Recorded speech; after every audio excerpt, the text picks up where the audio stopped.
live. Stand by.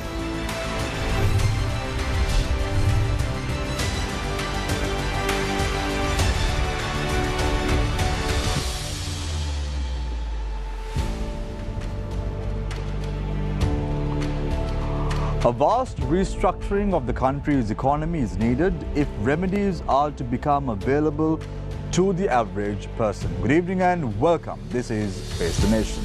Our topic of discussion today revolves around many subjects, but mainly two key areas. One is the restructuring of state-owned enterprises in the country, as well as domestic debt restructuring. Now, if you have invested your money in treasury bills over the last few months, will you be affected? Will the government take a haircut? If so, how it's going to affect you at home? So we'll discuss all this and more tonight on Face the Nation. Joining us this evening on the show are Dr. Anura Ekanayake, former chairman of the Ceylon Chamber of Commerce. Thank you very much, Dr. Ekanayake, for joining us this evening on Face the Nation. Dr. Ekanayake has been very vocal on Face the Nation throughout the last few years to get the government to change its domestic policies with regard to its economy. All joining us for the first time on the show is Mr. Ranjit Fernando, former director and CEO of National Development Bank, and also former chairman of Sri Lankan Airlines. Thank you very much, Mr. Fernando, for joining us this evening on Face the Nation.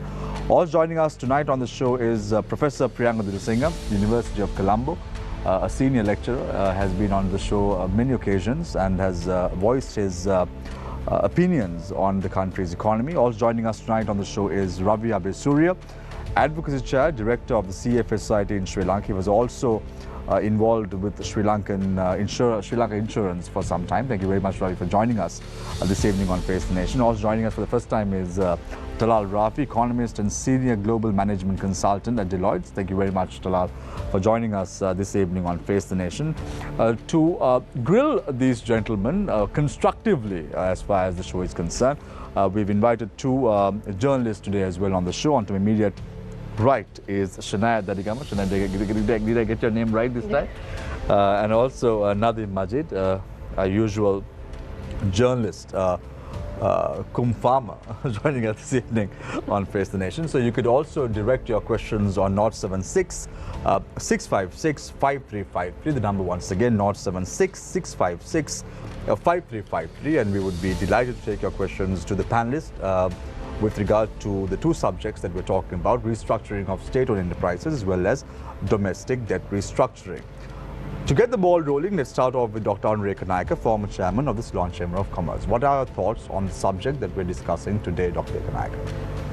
I mean, when we talk of debt restructuring or even SOE privatization, we need to understand the history, the trajectory of the economy, which brought us to the situation we experienced in March, April and so on last year, just a few months ago. You know, the queues, people dying on queues, all sorts of shortages, all of that. All that is because for 70 years we have had twin deficits. One is budget deficit, that is the government has been spending way more than what it was earning. And the other is trade deficit and balance of payment deficit, where our earnings from abroad, overseas, were just about half what we needed to import all what we need, and also to settle debt. Now, we now talk of, was it necessary to go to IMF, for example, and that all the remedies which have been spoken of, SOE reform, debt restructuring, as if they are thrust upon us by IMF. This has to be seen in a more objective, evidence-based manner. The fact that Sri Lanka was heading to a debt crisis was very evident way back, as far back as 2016-17. Up to 2016 or 17, if I remember, annual debt service abroad, overseas debt service, was less than $2 billion. And by 2016-17, it was very clear that in the subsequent years, this was going to double and even triple. So, in the period after, from 2018 onwards, I think in 2018, the debt service abroad was about 3 billion, and the following years it went over 4, and by the time the crisis really hit us, it was over 6 billion. So this was something which was known by all those economists, the analysts, people like us who looked at these things. It was very clear. And action had to be taken. If those corrections were done, we had the choice. If those corrections were done, there was no need to go to IMF. But we went to IMF when our, real available reserves had come down to way below $1 billion. Some say $400, $500 million. And there was a time... There was already pushed to a corner. There was no other choice, right, but go to IMF and ask for a facility. But there was a time Dr. Ekanayake, President Ranjit said that he was much more richer than the government of Sri Lanka because he had $2,000 in his house. My question to you is... Let me complete this a little bit because it's important to set the tone of all the deliberations tonight. So by then, whoever who would have been in power, there was no choice. There was only one place to go, and that was to IMF. Even the friendly nations, I won't name them, people who have countries which have been with us for a long time, they all said, start with IMF, we'll come to your help. Without exception. Okay, if at all the only exception was India, but India took a lead role in facilitating an IMF program to help us, right? So, no choice. And now look at the list of stuff or reforms IMF's program includes. And start asking, aren't they things we should have done ourselves without being forced to go to IMF? Corruption, deal with corruption. Do we have to have any body, institution outside to tell us that we must deal with corruption? Recover stolen assets. Aren't those things we should do ourselves? Have focused, targeted support programs for the needy. Isn't that something we should do, right? And stop wasting scarce resources in utilized in inefficient businesses, badly managed businesses, so that we lose more and more money. Those are things we ought to do ourselves. The last one, of course, is debt restructuring. Debt restructuring simply because, as at today's count, total debt is about 128% of our GDP. And of that, almost half, 49% is foreign debt. And what's the kind of money we earn in the form of foreign exchange to be able to pay that? We can't. We simply don't have that kind of money. Take 7 billion, if you take 2022, say $6.5 billion had to be paid if we did not if he did not do this preemptive default, right? That was some 8%, between 8 to 10% of our GDP.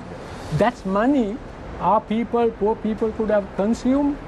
That's money the private sector and the government could have invested in this economy to grow. But all that had to be stopped and had to be sent out. It's simply not doable.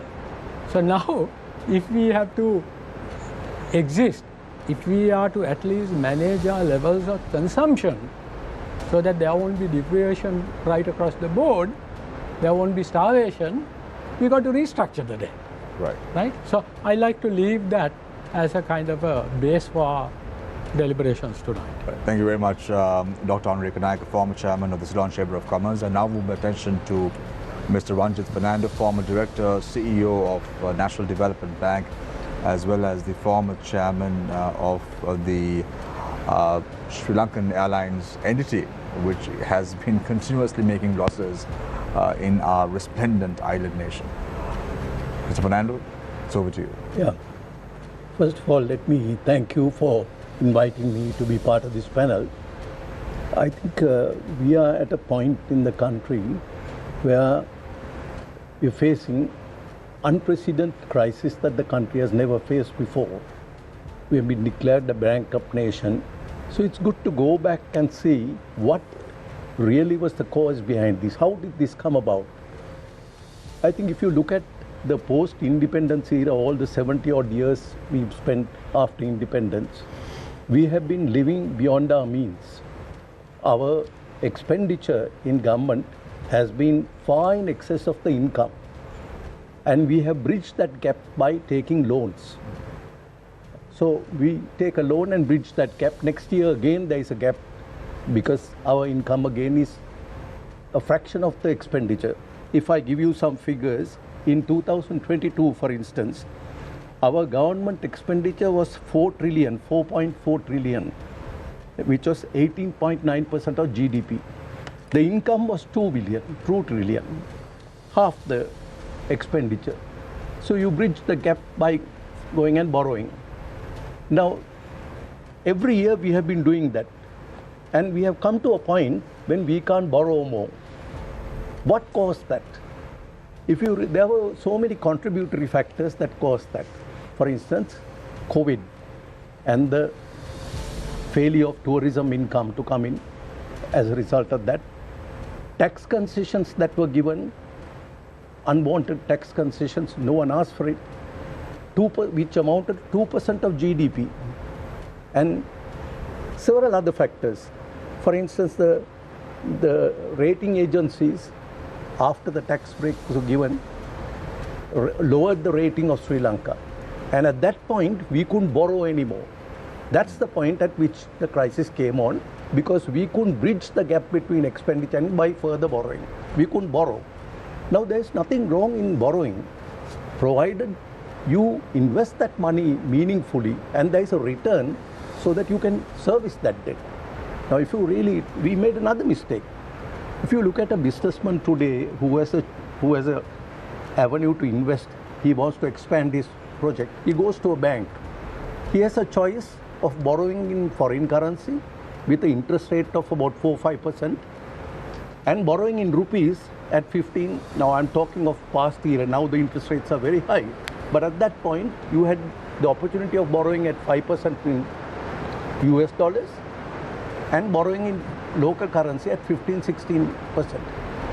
Now, none of the businessmen took the foreign loan because he knows he has to pay back in foreign currency and pay back over 5-10 years. And when that happens, the exchange rate has moved against him and he has to buy dollars at a much higher rate than the point at which he took the loan. So that the effect of that is that it translates to a much higher rate than that 15%. So unless you are earning in foreign currency, taking a foreign currency loan is something that one shouldn't do, and no businessman does that. It's a simple logic. That is exactly what the government did. We borrowed in foreign currency, and what did we invest in? We invested in roads. The airport in Hambantota all kinds of projects which did not earn foreign currency. So as a result of that, we find the crisis came on because we didn't have foreign currency to service the loans. Now a business can go to a bank and buy foreign currency. Where can the country buy foreign currency? No country will sell us foreign currency. We have to earn foreign currency by exports. So our exports were much less than the commitment we have in servicing loan. So that fundamental mistake of borrowing in foreign currency, investing in local currency earning projects, was a fundamental mistake that all the economists made in the government. So-called treasury people and all those people never looked at that. And we find today that we don't earn the foreign currency to service those loans. That was one major problem. And then we had to go to IMF because there is no one else who will lend us at this point. When we are in a bankrupt situation, we can't service our existing loans. No one is going to lend us further. We had to go to IMF. So there is no point in people blaming the IMF because it is not the IMF who came to us. It is we who went to IMF. And there was no alternative because they are the institution when there is a balance of payment problem in a country. They are the institution that is at hand to help us. And we went there. Now we are at the point. There are some people who say today that we have sorted out every problem, but now we have got the IMF loan. And they celebrate some like crackers, and they think it's the end of the problem. There are others who blame the IMF and blame the government to say that why did you go to IMF? We have sacrificed the nation by going to IMF and agreeing to conditionalities that affect the poor in a much further way than they are affected at present. So, but if you leave these two sides, views aside, IMF today has the only institution that has come to our help because the money is not the issue that the 2.9 billion or the 3 billion that they are given is not going to solve our problem. But it has given us respectability again that we are prepared to restructure our economy. Right. And we are in a position to have debt sustainability. We will change our economy, restructure our economy to get to the point where we can service those loans. Right. That confidence is what we are giving the world with the IMF participation. Thank you very much. Yeah. Mr. Fernando, we'll get back to you momentarily in the Q&A session. I want to give each speaker at least 4 minutes in the opening rounds to express their views on the subject tonight. I now move my attention to Professor Priyanga Dunusinghe, representing the University of Colombo. Professor Dunusinghe, let me ask you a very open-ended, direct question. Now, today we saw Ceylon Petroleum Corporation trade unions launching a protest against the privatization. How do you view this? The time starts now. Basically, first, thank you for inviting the show. I think it is natural that we expect this type of protest, strike launched by the workers in state-owned enterprises when restructuring process is taken place, not in Sri Lanka but in any other country, because they know that in particular when it comes to privatization, then some of the privileges, benefits that they have enjoyed during the time that those entities were under government no longer can basically enjoy. I think that is the reality, no? So I think even the minister mentioned number of things where the trade unions enjoy number of benefits and other privileges, and even though the petroleum corporation make losses, okay, so they receive a bonus, the number of few vehicles allocated for the activities of the trade unions, and all those things were mentioned. So it is natural, but I think what we need to look at is that when it comes to state-owned enterprises, when it comes to restructuring, I think we need to basically look into the very purpose of their establishment. Why we have established state-owned enterprises. Generally, in economics, we could rationalize an SOE under 3 different objectives, so 3 different scenarios. One is due to market failures. We generally, either it could be a monopoly, or that means you produce less but charge high.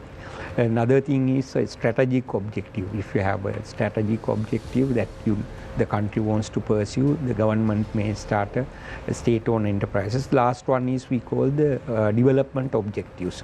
So first thing that we need to look at by taking one by one, to which purpose that particular entity serve. For example, it is very clear Air Lanka or this the Lanka Hospital or the insurance, even the Hilton Hotel, we don't see that there is a market failure or there is a strategic objective that the government is aiming at pursuing, or even the development objective. So I mean, straight away one can say the privatization is the option. I mean, even though they make profit, no, I mean, we don't have, we have no reason to keep them with the state ownership. It is very clear. I mean, if we say those entities make profits, then government can even start a bakery tomorrow, because just because that business make profit. Okay, so but when it comes to the other some of the other SOE, state-owned enterprises, I think even the CEB, Ceylon Electricity Board, we need to, I think, we have to be careful, because some of the, now we know that even the very rural areas we have electricity. One can say, that is why the CEB has make losses, but we need to keep it in mind that serve for a particular development objective. So we need to be careful in some cases. If we straight away, if we recommend privatization in a blanket manner, sometimes some of those objectives, very purposes why we have established some of these SOEs, I think we will not be able to achieve those objectives. So that is one thing that we need to keep it in mind. The second one is, even when you say privatization, per se may not say that the things will, I mean, the entities will run efficiently, productively, and overall enhancement with respect to the quality of services. Take the private bus, operations here in Sri Lanka. Take the private schools. Take the private hospitals. Can we agree that they run in a very efficient manner and provide a very good quality service? Okay? In order to make sure, when you privatize, in order to make sure the expected outcomes we could achieve, we need to have relevant institutional setup. That is a requirement. Without such institutional setup, if we go and just privatize them, even though you can highlight number of things, new investments, improvement into the productivity, efficiency, and all these things, but none of those things could be achieved without a proper institutional mechanism that is in place. Right. Thank you very much, Professor Priyanga Dunusinghe, University of Colombo. Now I move my attention to Ravi Abeysuriya, Advocacy Chair and Director, CFA Society of Sri Lanka. Ravi, let me also pose a question to you because we can get some direction to the show tonight. So I saw in a recent article published by Bartlett Group, they say that domestic debt restructuring at least should be a 20% haircut, should be taken by those who have invested money as far as treasury bills and treasury bonds are concerned. And then we saw economists who are very close to President Dunusinghe saying that the haircut should be proportionately spread amongst all the groups in order to ensure that the impact of the haircut is not evidently seen. What is your opinion with regard to all this? Because we saw the IMF report also clearly pointing out that domestic debt restructuring has to happen without pressurizing the local banks. What is your take on this? Yeah, see, where it is coming from is because our debt is not sustainable. So we need to include domestic debt in a restructuring situation, because restructuring only the external debt is not sufficient for debt sustainability. So we have to include domestic debt. Now the question that arises, who are the parties that will lead to, if we go ahead with the domestic restructuring, lead to some bigger damage than what we should in the restructuring itself end up with a worst case situation. So now the biggest impact could be the banking system.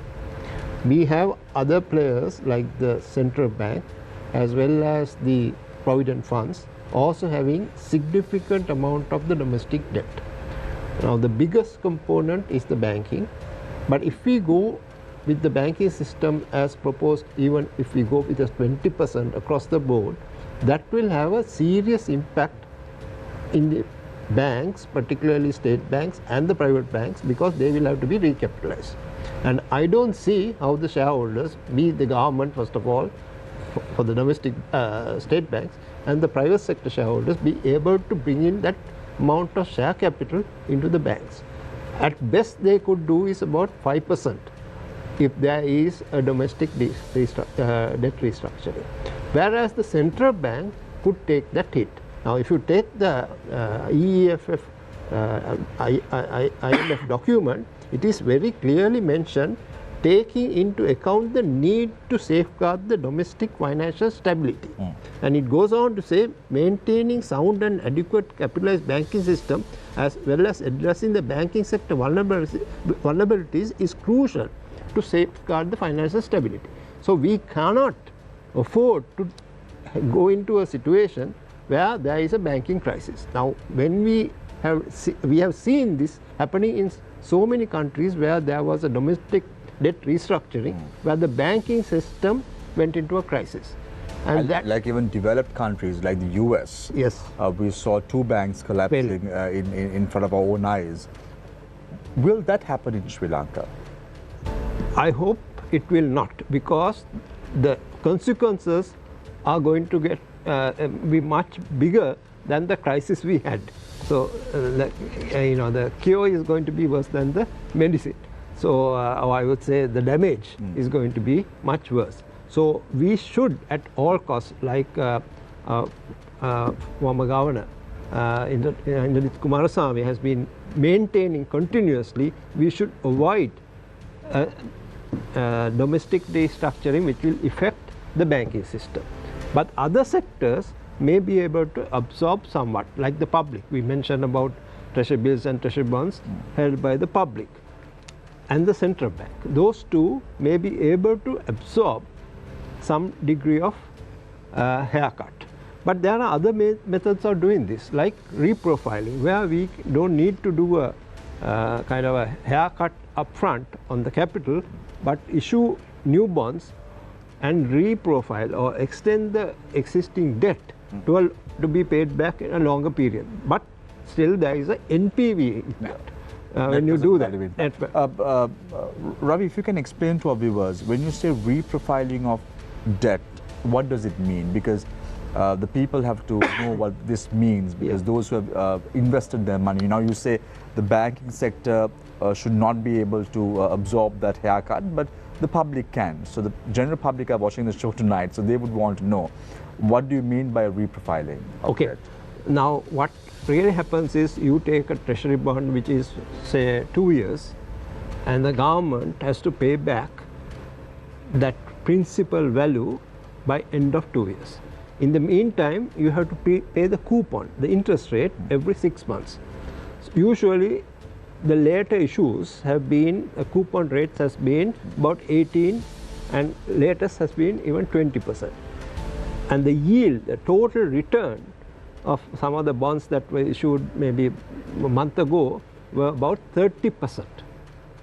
Why we paid 30% is because of the risk premium of a domestic debt restructuring or a haircut happening. So in my view, most investors will have invested knowing there is going to be a debt restructuring. That is why there was such a huge premium just imagine, you are getting 30% return. You get double your money in, I think, there was 3 a years. time it was going at 32% as well. Exactly. So, and there were longer term tenors issued some time ago, maybe 2-3 months ago, it was very long term. Then it came down to only 1 or 2 years, and that's it. But treasury bills has been always getting much higher. But now last auction yesterday, it has 1 year treasury bills have come down to about 24%. So you can see, as the IMF funding came in, there is more confidence that has come in, and this interest rates will continue to come down. Thank you very much, Ravi Abeysuriya, Advocacy Chair, Director of CFA Society, Sri Lanka. A lot of questions are coming to my mind, but I'm going to leave that until the second round. So let's now focus our attention on Talal Rafi, Economist and Senior Global Management Consultant at Deloitte. Talal, also with regard to domestic debt restructuring. So putting into perspective what Ravi said, there should be a domestic debt restructuring that takes place in the country based on the IMF recommendations. Now, if you don't do what the IMF has recommended, we won't get the second tranche. So that's the risk that we are facing as a country. So it's important that we stick to the recommendations and the guidelines provided by the IMF on paper, and that was tabled in Parliament by President Ranjit Dunusinghe. What is your take with regard to domestic debt restructuring? So, first of all, thank you very much for having me on the show. First of all, regarding domestic debt restructuring, as Ravi said, it's going to be something that where you shouldn't go unless you have absolutely no other choice. Because the effects are very high. The banking, about 40% of their assets are in government securities. So if there is any sort of this thing, it's going to affect not just the banking sector, but insurance, EPF, ETF, and others. So, but at the same time, we cannot move without doing it as well. So there has to be some sort of adjustment going on where we can finally balance it. That was also put in at the letter by the private creditors to the IMF before. So if you look at it, sort of like it's almost like half is external and half is domestic. But if you look at the payments for 2023, a very huge amount comes almost if we are going to keep paying the external and the domestic, about 75% of the payment would be for domestic in the year 2023. But interestingly, for 2024, domestic, the payments would come below the external, because it's a lot to do with the amount of treasury bills that were issued last year. So it's going to be a sort of a tough thing to do, but at the same time, it's got to be done as well. But at the same time, like if I may take the liberty to talk a bit about the IMF program as well. You see, I just want to say this, but there is a lot of talk about criticizing the IMF. But people need to know that we are going to the IMF because we have absolutely no other alternative. You see, there was a previous speaker who was saying that, when really pushed, what is the alternative? Go with a bilateral, go and talk to China, go and talk to Japan or India, and, sort out something, get their investments, get support from them. Like, for example, let's take, we avoid the IMF and go to China and try to talk in and this thing. You see, we still have to restructure our debt. And China does not have the authority or the good relationship with the others to do this. So the only authority that has the clout and the sort of, the right or thing that is accepted by all countries is the IMF. So we are there because we have no other choice. And the second thing is, there is also a criticism about the IMF pushing poverty or, not being a friend of the poor. So there is a thing saying, when it comes to social security net, the IMF says 0.7% of GDP should be spent on that. So that is something that the IMF takes into account, even taking into account inflation. So even if there is inflation, the rates would be adjusted because the 0.7 to GDP ratio has to be maintained when it comes to social security. So these are just my thoughts. Talal, very quickly tell us with regard to this IMF program that has come into play. If you look at many countries, some countries have gone to the IMF, but just taken their recommendations into play and not taken the money. Example, countries like Belize. They went to the IMF, they got their recommendations, but did not get a tranche per se. In a situation like that, do you think that the Sri Lankan government, if it did not implement the recommendations put forward in the IMF report in question, that we may have the risk of not getting the second tranche? Yes, because right now, to give the context, we are going in a situation where absolutely bankrupt. So we have, it was the president at that time who said that this is a bankrupt nation. And also we are getting financial assurance, and we have to, the next stage is debt restructuring, talking to our partners. So in this thing, a reason why this would be different and we have to move forward is because not just about the IMF program, like earlier in the 16, everybody claims that, out of the 16 programs, we just walked out of 9, and whether this time it's different because there are powerful players like China, India, Japan, who are going to, not take an actual haircut, but maybe reprofiling, but they are going to lose out a bit. So these are powerful players who would ensure that we toe the line. So there will be pressure even if there is a change in government. Because in other words, no hanky-panky this time, my friend? I don't think so, because I don't think you can mess around with countries such as China or especially China. Right. Thank you very much, Talal, Rafi, economist and senior global management consultant at Deloitte. We're going for a short commercial break. When we come back, we will open the floor for questions from our journalists.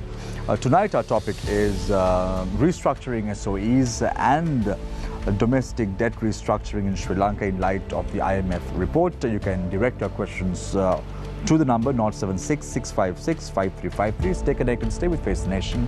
We will be right back.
ලංකාවේ දේශපාලනය කියලාම අපි කතා කරන්නේ පක්ෂ දේශපාලනය සහ මනාප තරගයත් එක්ක අවස්ථාවන් ලබා ගැනීම ගැන.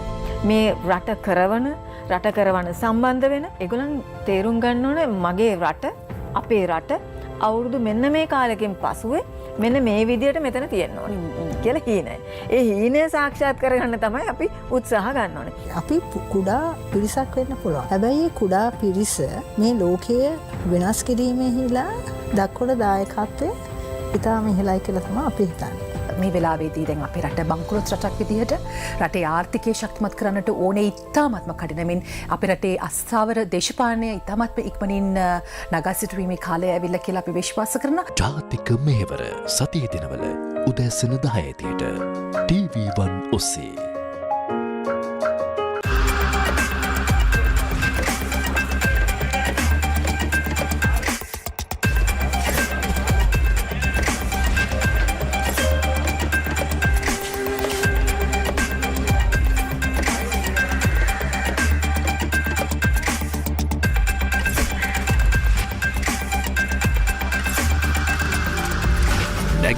Sri Lanka සතියේ දිනවල උදෑසන 7ට.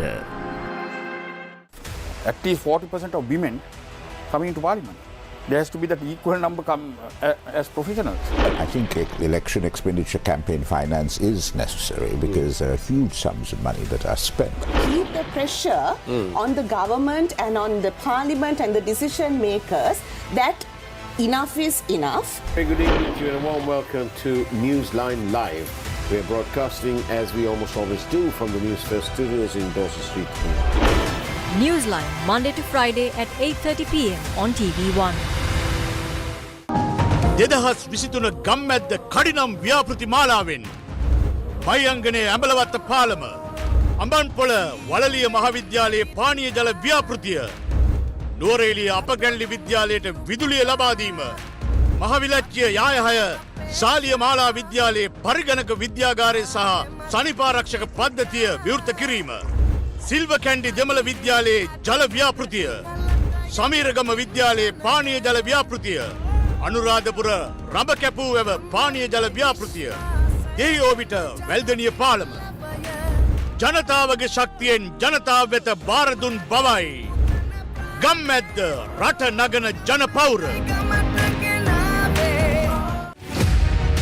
Across all walks of life, listening to the people, visiting door to door, witnessing the truth firsthand.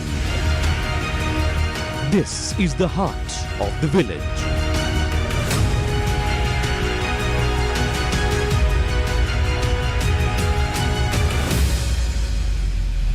Gammatha, for the people, by the people. How does a government function?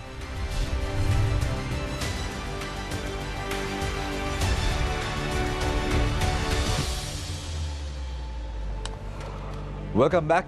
This is Face the Nation. We open the floor for questions. On to my immediate right is Shania Darigam. On to my immediate left is Nadim Majid. Let's start off with Shania. Thank you, Samuel. Ms. Abeysuriya, I have a question that has sort of piqued the interest of the public, which is, are our targets realistic? So our debt restructuring target is end of April this year, and our balance sheets need to be restructured for, SOEs like CPC and CEB by June 2023. So I think the question is, are the targets realistic? In my view, we have to implement these targets whether we like it or not, because our second tranche from IMF will come by only if we deliver on those targets. Previously, IMF programs, they give the money and say, please implement this. This time it is different. They say you have to meet the targets to get the next tranche. For the first tranche, we implemented each and every target that was given. So our choice is very limited. It's quite challenging, I will agree, but we have to implement it. Implementation is a must. In 4 weeks, that's the question, because we are almost, 1st of April now. Yeah, but they will have to buy some time. Most probably there may be delays. So until we implement, the second tranche won't come on the date that they have promised. That's all that can happen. They will say, okay, complete everything. Like a teacher saying, come back, finish your homework and come back. So we will have to implement what we have promised. Everything what we have promised, not what IMF has given. So in the letter of intent, it's very clearly laid out. It says we commit to undertake comprehensive economic adjustment. So we have committed to do this. Mr. Abeysuriya, on that, the important point here is, it's not about IMF giving the next tranche. It's about achieving the end game we want through the program. Now, even if, as per IMF assessment, even if we do all what is required, it is only in 2027 we will be able to go to international market.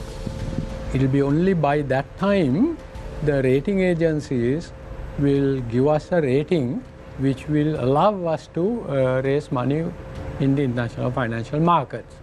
Right?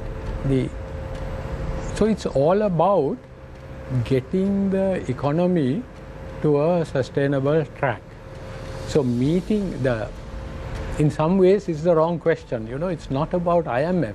It's about we have to get our economy back to where it was at minimum over the next 4 to 5 years. If we get late in implementing these things, it will take a much longer time. So there's a question.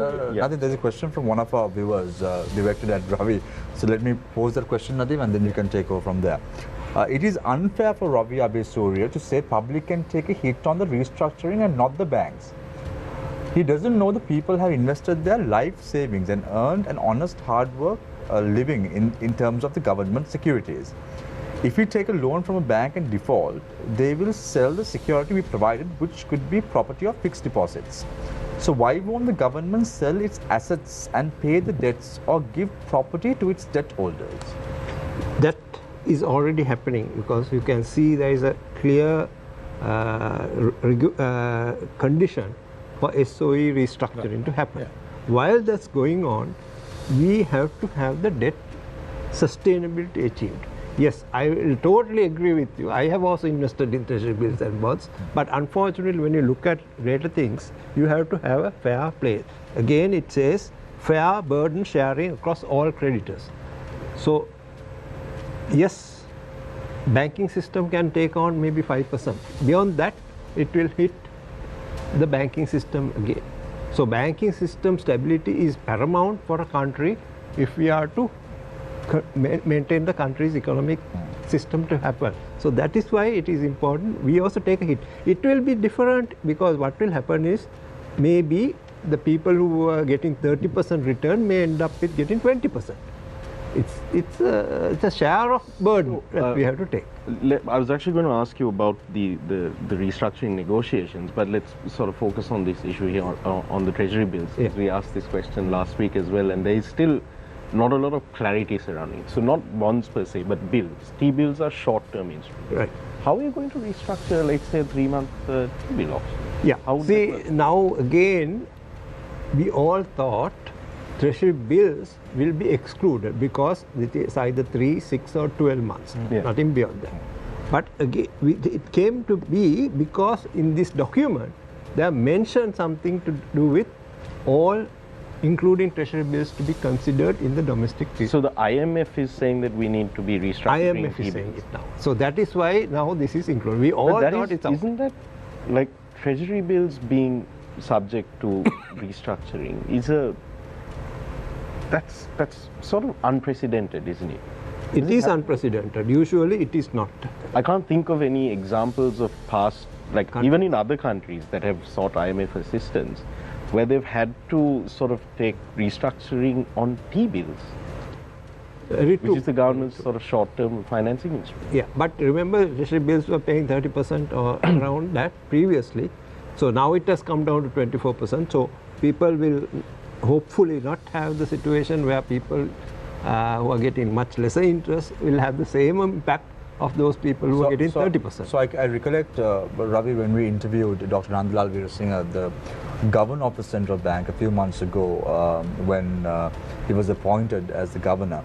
We asked him about treasury bills. We asked him, you pay around 30%, is there a risk factor? And what he said was, there is a high risk. And as a result of that, there is a high interest rate that is being paid as well. So people have to put that also into account, isn't it, Dr. Ekanayake? Yeah, absolutely. See, again, the issue here is the size of the problem. The debt sustainability issue is so big. The debt pile is so large for us to come to a situation where debt service becomes possible without default. That is sustainability, right? If you don't take a big cut, if the bondholders, domestic, overseas, everybody, right, they have to wait a much longer time to come back to a sustainable situation, right? Now, as I said earlier, as per the current action framework, it still takes 4 to 5 years.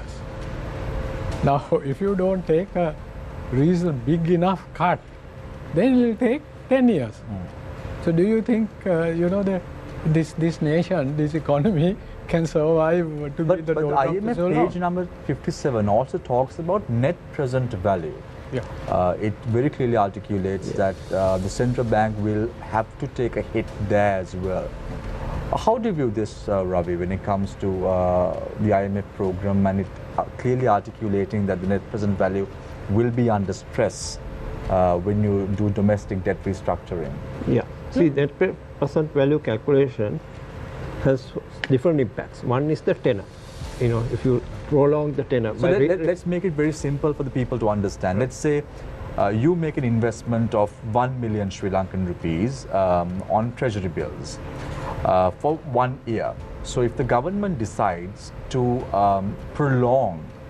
reprofile it for 10 years, that means would the people still receive the interest component for the next 10 years?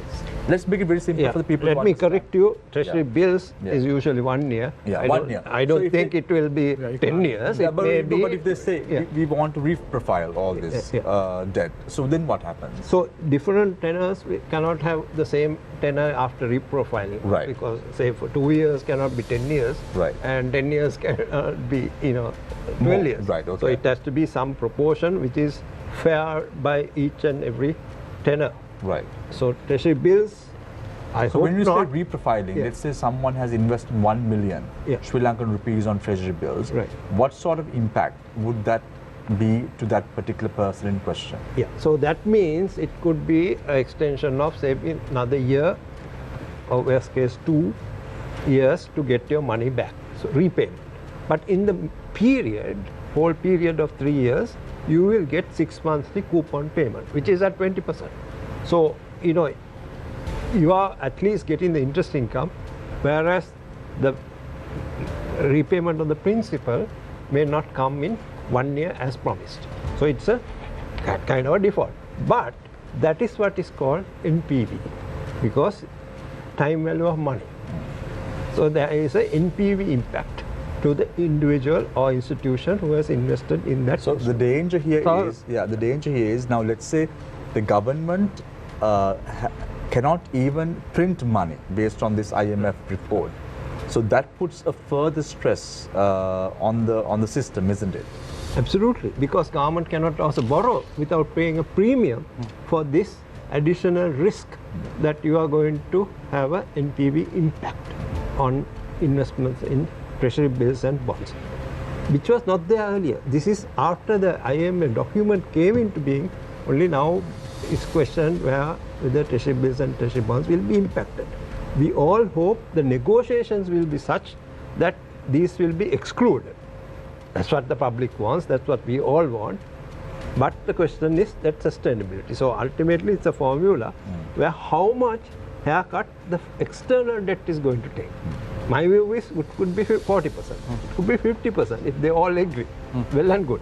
So, but still, even if they take a 50% haircut, we cannot reach the 95% of our debt to GDP target of 95%, even if they take 50%.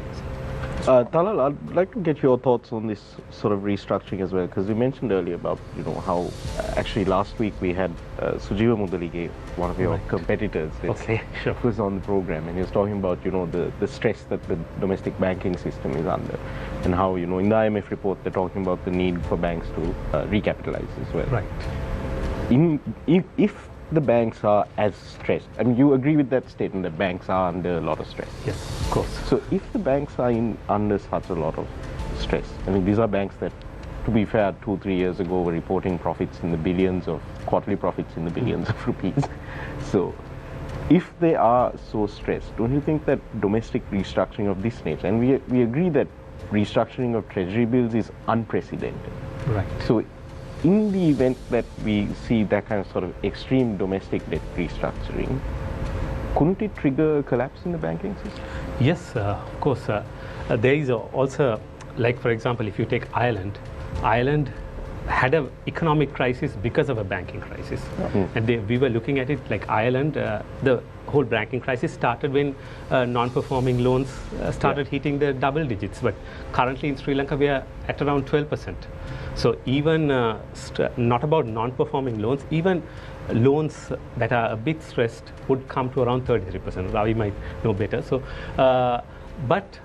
like I said, I'm not advocating for domestic debt restructuring, but for example, I wouldn't really agree with it because of the factors. Some of them were kept constant, the rates were, but you know, Verite put out a thing saying that if, for example, even if the bondholders took a 50% haircut in principle, in their principal itself, and the bilaterals took a 25 thing, at this rate, in 10 years, our debt would still go up to 136 without a domestic restructuring. So there are certain ways we can tackle it otherwise. One is increasing taxes. So that is not going to be very politically sustainable. Second is through inflation. So, you know, we can inflate our rupee, reduce it down. That is also not going to be another thing. The third thing would be, in my opinion, an easier thing would be, you know, rapid privatization, sort of this thing.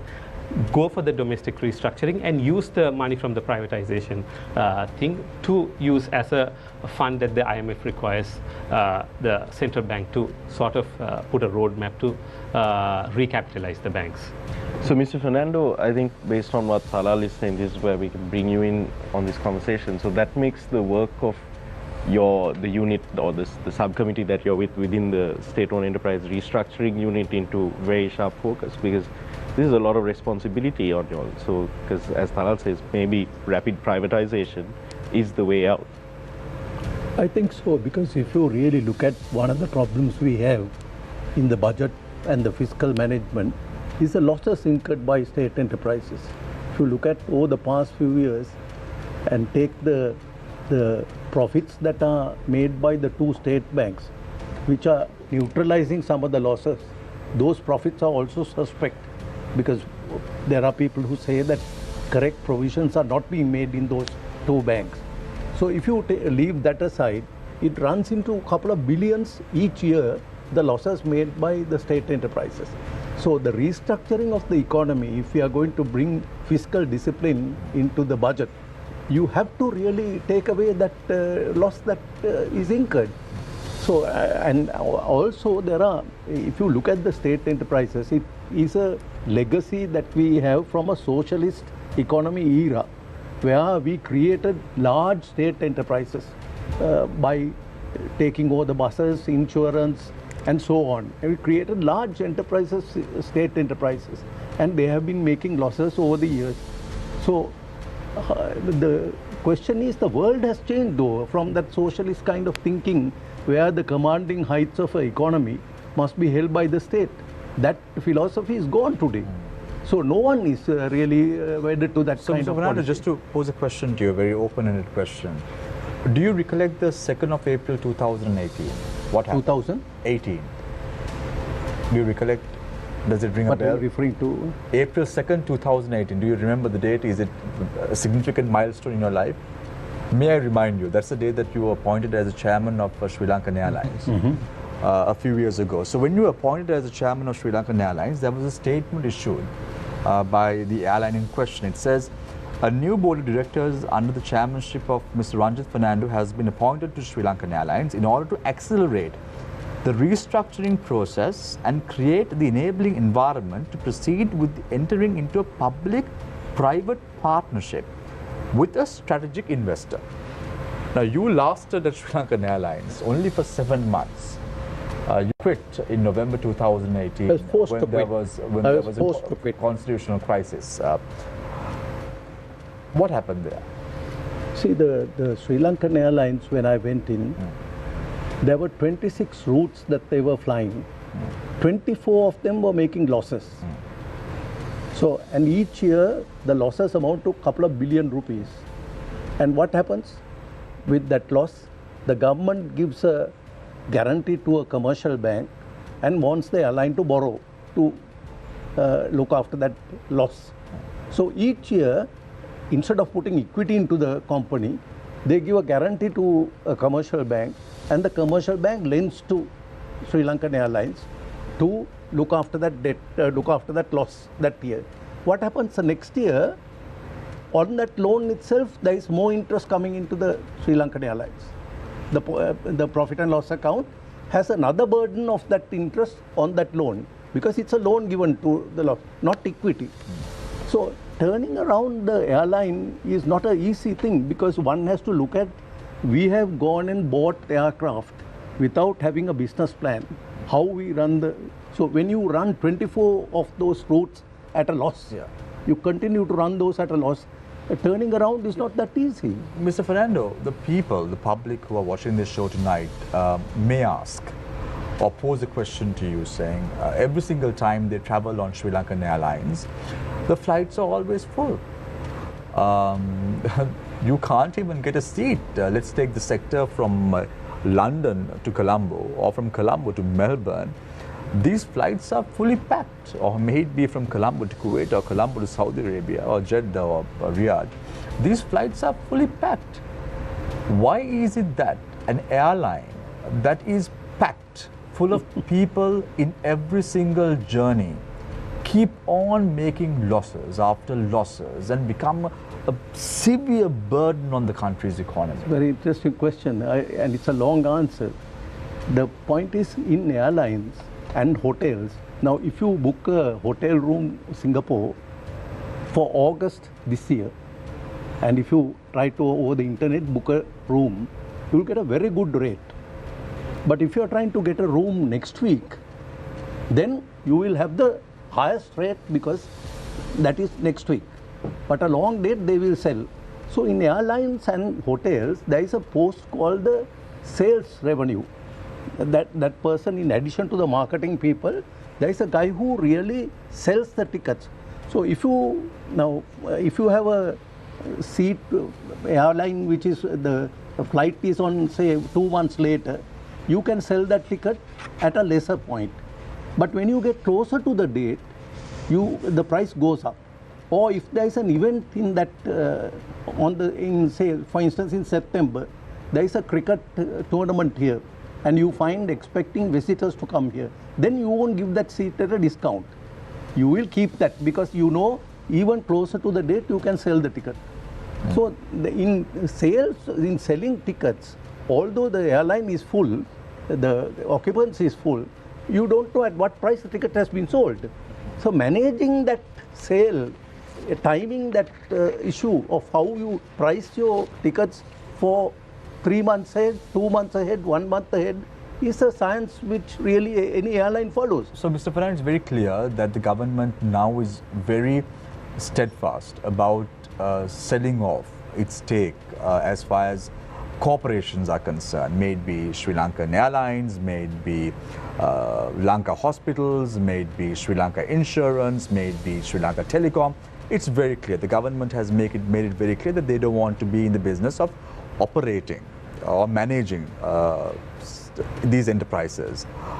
However, it's very clear now, as someone who's working in the private sector, I will never buy Sri Lankan Airlines if the government is not going to take over the debt aspect of it. Never buy Sri Lankan Airlines or never invest money on Sri Lankan Airlines if the government does not take the debt component out of that equation. It will have to take the debt component out. The government is looking at it positively, is it? Even in the Indian airline sales, Tatas, government took over the debt. So the Sri Lankan government has to take over the debt. Definitely. So is that very clear to the investors? To my mind, it's very clear. I don't know what the unit will do. I mean, it's up to them to structure the deal. But I think without taking the debt out, I don't think anyone will buy it. 7 months, Mr. Fernando, you were at Sri Lankan Airlines. You couldn't strike a deal. How positive are you that we will be able to strike a deal to sell Sri Lankan Airlines, which is a burden to the country's economy? At one point, we had Emirates buying shares in the airline. So I don't think we can write it off. There is potential if you run it properly. At that time, the airline ran at a profit. So there is really no reason to write off the entire thing. And also, the other thing is, when you really look at Sri Lankan Airlines, I can understand losses in the CEB. because the public is benefiting, at least even if they don't charge the real rate, the public is benefiting. Who benefits from the Sri Lankan Airlines? Not the public. It is some rich people who really want to go on a flight. So what is the justification of government putting billions of rupees each year of public funds to keep that airline afloat? So Dr. Dunusinghe, one question. And also another thing is, I think the point was made that you run certain organizations with government control for public benefit. There are certain deserving classes that need to be taken care of. Therefore, certain institutions are run at a loss even purely for that. Yeah. I think he was referring to certain villages being electrified. Now, certainly the cost is incurred. Even in the airline, you can, even after privatization, you can get those concerns met by the airline. For instance, if tourism is to be promoted by the country, the airline has to play a role. So you can have conditions imposed on that airline to say that you must support your routes with the tourism. You must. So that is possible. And many airlines have done that in the past as well. Absolutely, right? absolutely. Qatar Airways or so I don't think there is that is an argument to prevent privatization, because the social needs or the public interest needs can be met even under private. So Dr. Dunusinghe, it's very interesting. I got this question from one of our viewers who are watching the show tonight. So the UNP-led government or president now, Ranil Wickremesinghe, is talking about privatization now. But let's take a look at an organization that is under the UNP, which is a private entity. Are you aware of this organization, Dr. Dunusinghe? No. Okay, so the Jatika Sevaka Sangame of the UNP is handling Hotel de Buhari, if you are not aware of it. They've been handling it since 1990. And they've not, the UNP administration has never given that to a new management. So how transparent is this particular process in question? How genuine is the government or the president is with regard to privatization when there is a company that is with the UNP for a prolonged period of time? They could probably give it to another management as well. They've not done that. So how genuine is the government with regard to its policies now when you speak about privatization? Yes, I think now we may have a situation of that nature. Certainly, you know that both parties, in particular the political party in power, they have one way or the other, they have supported their members, their trade unions and the other, you know, organization. That is the culture here in Sri Lanka. Even the president. You scratch my back, I scratch your back. Yes, that is the culture. So that I think what we have learned with the crisis is that we cannot maintain that culture any longer. If we try to maintain that, we will not be able to come out of this crisis.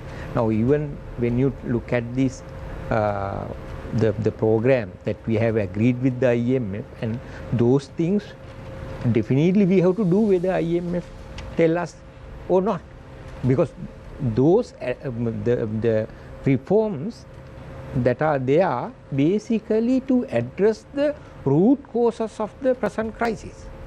I think that is what we need to understand. For example, we are asked to increase our tax revenue. Why? Our tax revenue remain at a lower in terms of relative to GDP. That is why we have borrowed a lot. That is why we got into the debt crisis. So these are some of the things that definitely we have to address, whether IMF tell us or not, in order to get out of this crisis. Professor Dunusinghe, with sort of privatization as well, it's important to look at how you privatize. I bring this up because you mentioned bus transport earlier and about private buses. Under the first sort of Jayawardena administration, when they opened up the economy, they also opened up bus transport. But instead of having a few sort of private bus companies, instead of having sort of a corporatized thing, we've sort of created this monster, the private bus sector, where you have 20,000 people owning 20,000 buses.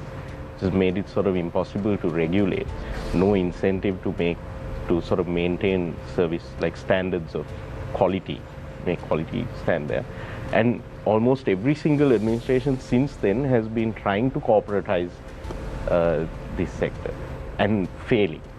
It's gotten so bad that I'm sure you've heard of the incident where Professor Amal Kumarge, when he was a consultant, one of the people working on his team was actually shot on the way to the NTC office. Yes.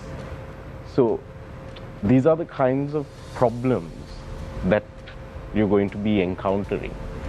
How can you prevent this from happening? Because at the end of the day, I mean, you can't really separate the economics from the politics of it as well. That's why you call it the political economy.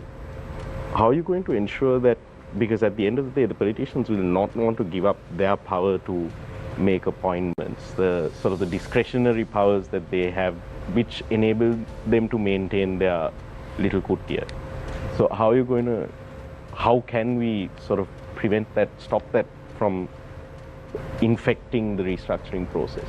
Yeah, definitely the solution lie on the strengthening the institutional setup and the legal setup.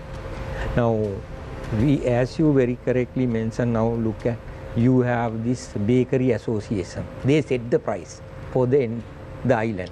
Then you have the egg producers association. Now, what we could see is that they run different mafias, no? For different association, they have different mafias. Now, on that ground, this is the challenge. I mean, even when you restructure, privatize, this is the challenge that we need to set up relevant, I mean, required institutional and legal framework in place in order to avoid that, you know, the owners or the private entities will not exploit the situation.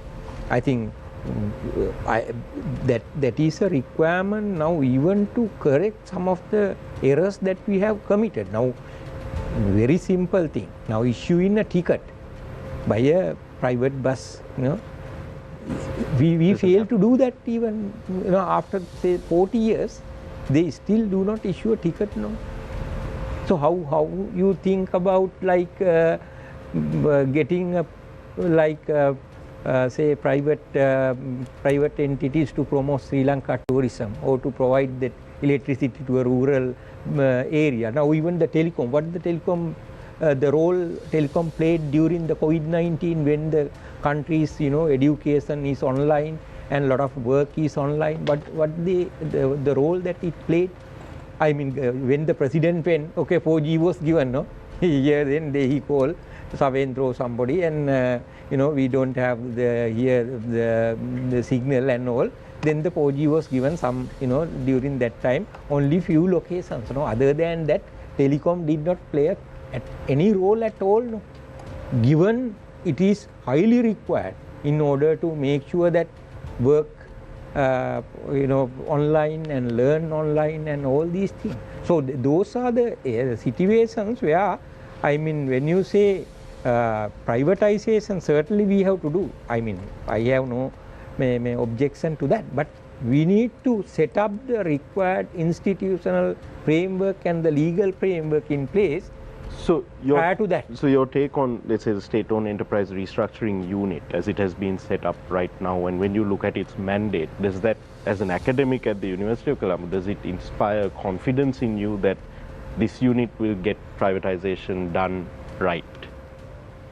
I cannot say for sure without knowing in detail whether the legal mandate given to that unit in a way that the particular chairman of that unit to take independent decisions and the speed of that process. Now, if it is within a very short period, if you are to do that, can we make sure that the required framework in place? But these are some of the things that we need to take into account. The biggest problem that we are facing as a nation is the heads of these organizations. Now, Dr. Dunusinghe spoke about Sri Lanka Telecom, for an example. The chairman is appointed by a political appointee who is responsible to protect the interest of his constituency or his petty political agendas. That's how it works, unravels in Sri Lanka, unfortunately.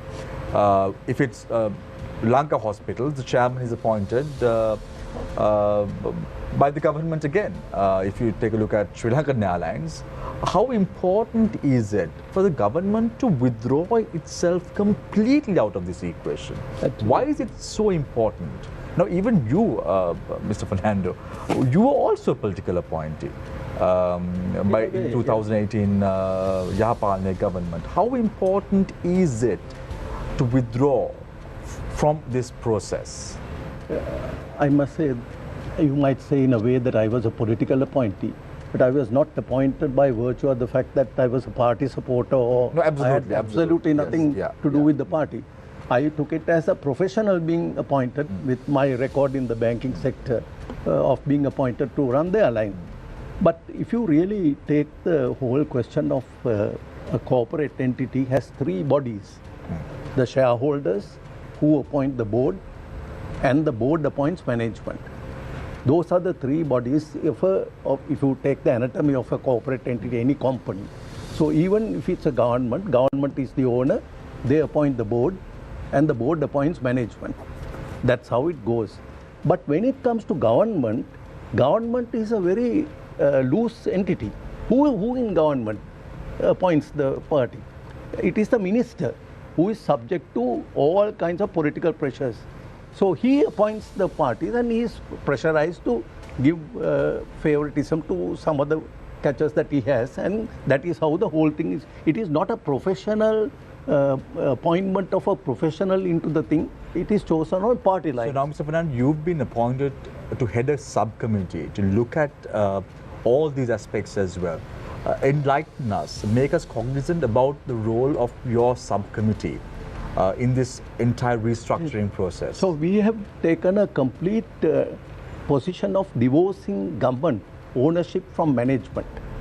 Management has to be professional, and we are trying to take away all the influence that a government has, that a political party has on running the particular institution. If there are public interest concerns that you need them to serve a public cause, that can come through not a board member appointed to the company.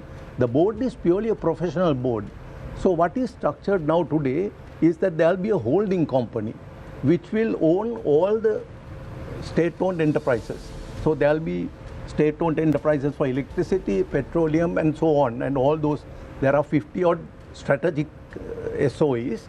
They will be having boards of their own, corporatized boards. That board will report to a holding company which is a powerful board, and there it's the private sector. People from professionals of unblemished character, of integrity will be appointed on that board, not political appointees. And that board will control these other boards and set the program at the beginning of the year. There will be a contract, a performance contract signed with each board. Like KPIs? Like KPIs. And they'll be dismissed or kept on those performance criteria. Who will be responsible for sort of monitoring this and ensuring that these are met? Is it the political authority that is going to be monitoring this, or are we going to have independent commission or like some yeah? So in the holding company board, we are suggesting a board of 8 people, right? And those 5 of them will come from the private sector, and those people will be nominated by professional bodies like the Chartered Institute, the other institutes that are the Engineers Institute, the BSL, and all those people will have a pool of people who are possible directors, people with integrity, people who have served the private sector in unblemished with leadership qualities.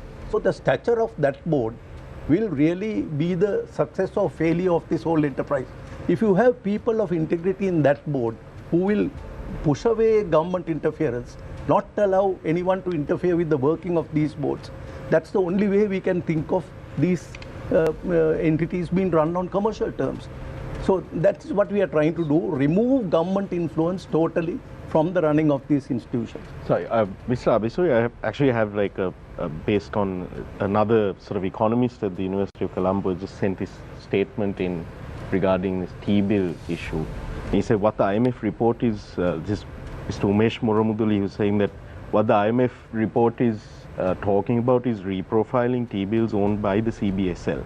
it is a way of restructuring, but it will not affect any T-bill holders, because all the T-bills which are likely to be converted into bonds are owned by the Central Bank of Sri Lanka, aka Money Pit. That's correct. So he's saying that people like retail investors, like let's say you and I, don't have to worry about taking a hit on our T-bills. That's because exactly what we want, no question about it. But what is being also discussed is this is a negotiation that has to happen. It is not IMF rules that apply there. It is a discussion between the external debtors and our banks who are also having external debt of Sri Lanka, as well as the government of Sri Lanka. So obviously it will come to a favorable I would say conclusion. I am fully agreeable to have only the central bank debt to be considered in the restructuring. However, there are schools of thought that if we bring everybody else into the picture, there will be a lesser haircut or NPV. That is what it is. Let me add something very interesting. Mr. Fernando talked about Sri Lankan Airlines.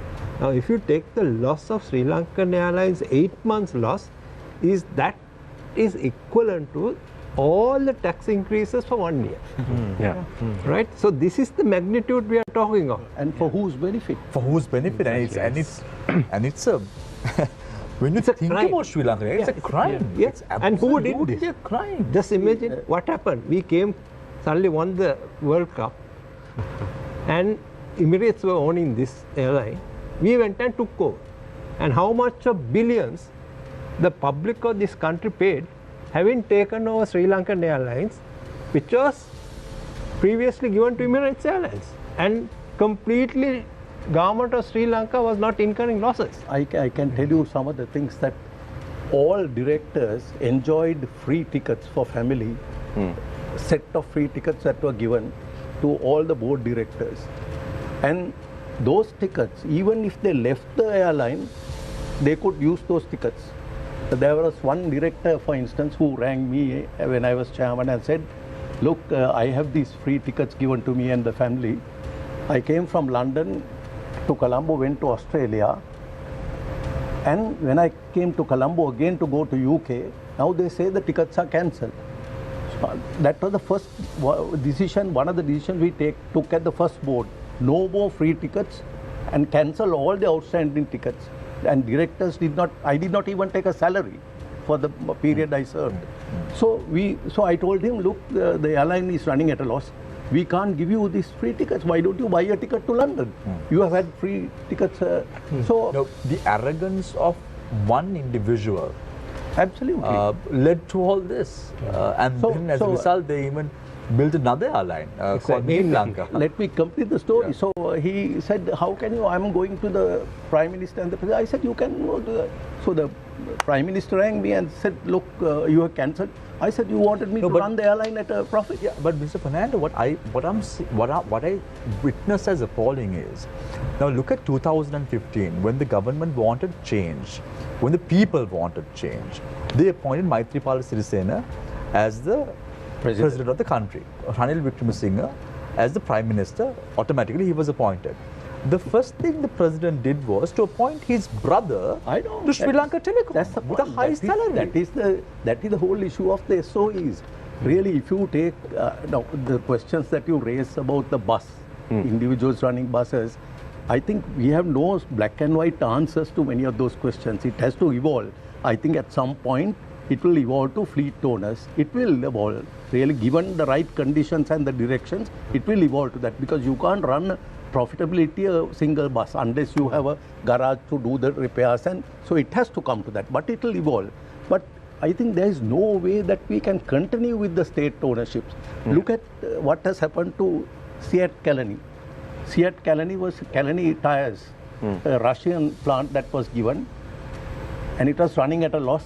The Indians bought it. Today we export tires to the world and running at a huge profit. We'll come back to Talal. I know you have something to say. I'll come back to you, yes. Look at Ceylon glass company, which was bought by Piramal in India. Today we export glass to the rest of the world. To America we export, to Australia we export. some of those whiskey bottles with different shapes are made in the factory here. We have upgraded the facility. And telecom itself, I mean, look at the change. When I entered law college, there was a lecturer who used to say, congratulations in joining law college. You have entered to become a lawyer.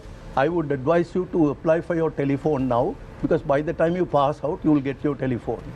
That was the situation in the telephones. But today, 24 hours, you can get a connection. So those are the changes, plantation companies.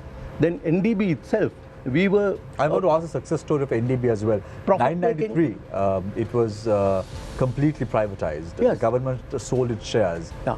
I can tell you now, now there are people who say that privatization was a big mistake. Howard Nicholas, for instance, had been on record saying that privatizing of the development banks was a huge mistake. This is the same economist who said printing money absolutely. So he's a friend of mine, but I must say, now here is the record of the NDB lending.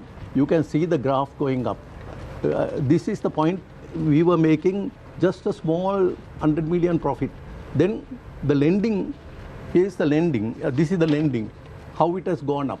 From 5 billion to 50 billion a month. The whole record of increasing after privatization. So privatization was not the issue really here. We performed much better under privatization conditions. And new management. And we were subject to all kinds of political pressures. We resisted it. NDB and DFCC didn't go the way the People's Bank and the Bank of Ceylon went. We never entertained any political interference. We were strong because we were set up with World Bank assistance, and the culture within never permitted, no one went for a promotion to a minister. We wouldn't have promoted him at all. Dr. Ekanayake, when we speak about privatization, I think many people are of the opinion that privatization is bad. But I know in 1992, you were one of the pioneers who were involved in reducing the plantation operating companies. There was a company called the Janata Estate Development Board and the SPC, the State Plantation Corporation. So when you speak about all this, these are success stories in terms of privatization.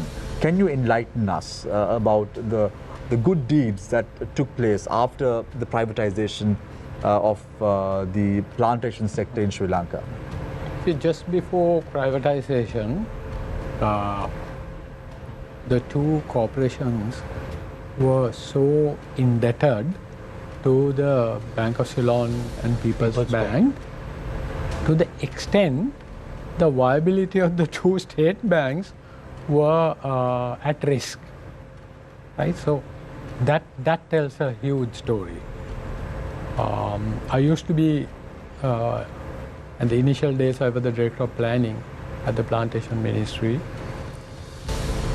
Every month we had to run to the treasury to get some money to pay the salaries of the employees. But there were 450 companies at that time, if I'm not mistaken. Estates at that time. Separate estates. Yeah. Where really the estates should have made profits and paid taxes to the government. Right? Instead, government was using public money, either both tax money as well as loan funds. You know, the funds which would have been available for productive investments to the rest of the economy were being used to fund two massive loss-making giants. In fact, this is another public sector thing. Sri Lanka is a small country, and these two corporations were at that time said to be the largest agricultural entities in the whole world. In the whole world, right? And they could not survive. They could not function. They could not perform profitably. There was a time government made a lot of money by way of export duties. As the two plantation companies, the corporations, started making losses, in a series of steps the government had to reduce the export duties and finally abandon it altogether. right? So that was where it was, and our crop yield and the working conditions of the people were among the worst in the whole world. Today, the privatized plantation companies, if you put all of them together, are running profitably.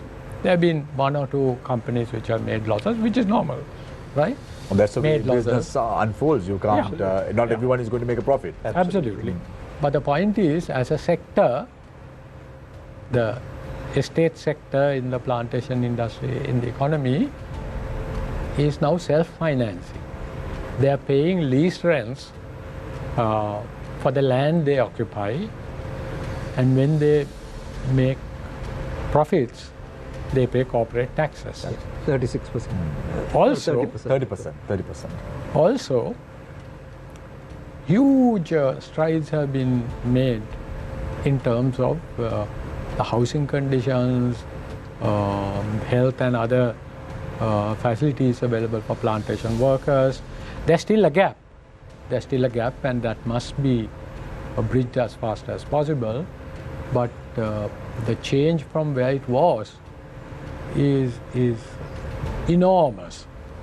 So what shows is that under commercial undertakings, under private management, of course, as Mr. Fernando and also Dr. Dunusinghe said, some degree of guidance, right?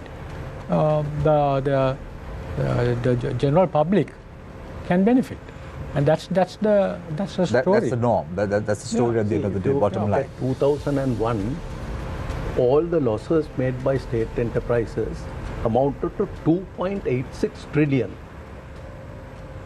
That is the loss made. 790 million a day. All the losses. I mean, how can we run a country with this? And if you look at look at Shangri-La. Take the example of Shangri-La. Now we sold that land. There are people who say we sold the family silver to foreign parties. We could have had that land and kept it there. What is the problem? We could have kept that land. But what comes out of the land? Here is Shangri-La, a well-known hotel chain in the world, coming here, investing a couple of billion rupees in the project, their own money, and giving employment to 1,000 people. They have Hambantota property also, which runs a golf course, all that. And more than that, there are tourists who won't come to Sri Lanka unless there is a facility like Shangri-La. They won't stay in a $150 hotel. If you look at Adrian Seka, who was interviewed recently in the press, he's one of the most well-known hoteliers. Now, I happened to, with Mr. Sole Captain, who was on the board of NDB, I had breakfast with him at Hilton. And Sole asked him, what is it that you give for $1,000 a room to your people? What do you serve extra to what we do in our hotel? He said, it's just exclusivity. His clientele don't come on advertisements. He has a clientele list. A niche market. Niche market, where he really says he promotes the hotel to those people directly, and they come and pay $1,000. Now Shangri-La brought that kind of hotel into Sri Lanka and the tourists that come to Sri Lanka.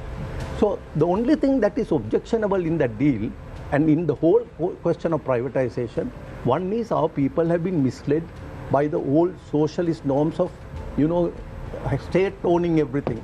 Don't give it to privates, exploitation by the privates. Secondly, the corruption that goes on with privatization. Even in the Shangri-La hotel, it is well known that some people made billions of dollars on that deal. Yeah, so just on that itself, I just want to pick Ravi. I'm coming to you, Talal. I know that you've been waiting to express your views. I'm coming back to you, but because we're on the subject of privatization. Ravi, you were part of Sri Lanka Insurance when Gamini Senarat was appointed as a chairman. And if I may recollect right, you walked out at that time from the board of directors at Sri Lanka Insurance, and then Gamini Senarat appointed his classmates. So stooges who were very close to him, accomplices, let's put it that way. And then the construction of Grand Hyatt took place. Tell us the story behind this, so the people are made aware of what happened there. Yeah, so if you go back a little bit of history, what happened was Sri Lankan Insurance was owned by Harry Javadala, and it was a private owned entity. Yes. Through a Supreme Court case, because of valuation, it was taken over and given back to the Sri Lankan government. Yes. And Supreme Court had a very clear direction. You need to have professionals appointed with these skill sets to run SLIC. So that's above the budgets of the health and education. So we can literally double the universities. Look at how many people don't have a seat to go to university. 90%. 12,000 people enter university. Yes. See, how many people are just going abroad because we cannot accommodate them in our universities. Now, classic example is individuals like Shania, studied in the local system, now trying to go overseas to do their higher education because the education system in Sri Lanka itself has failed miserably. Yes, more than 10,000 students leave every year. If you talk to a friend, where are you? I was just asking Anura, what about the children? Say both are abroad. If you ask any friend of yours, they are abroad. They won't come back also. And look at the foreign currency that we are sending out in the country as well. Dollars. And also, each child now in the London University, you spend at least 10,000 sterling pounds a year to fund that education. What if we set up those universities? They were willing to come here at one time. And if we set up the universities here, there will be children from India and other countries who will come and study here. Because Sri Lanka is such a pleasant place. Because I recollect, Mr. Fernando, there was a time that medical institutes were trying to establish in Sri Lanka, and at that time the Government Medical Officers Association vehemently rejected this proposal.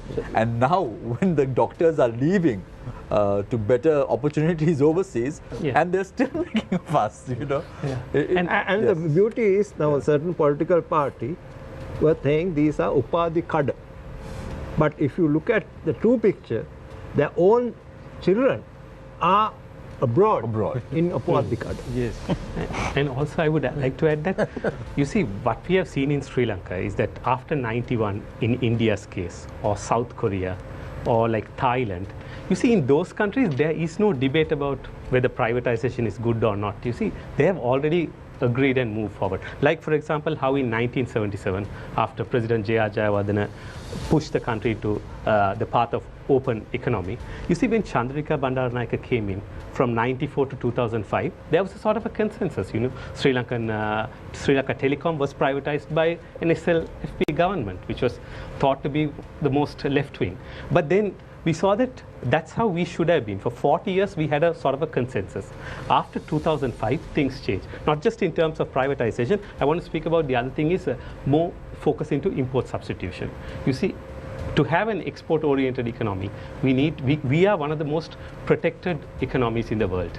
So we cannot, you see, now the trend has moved more into global supply chains.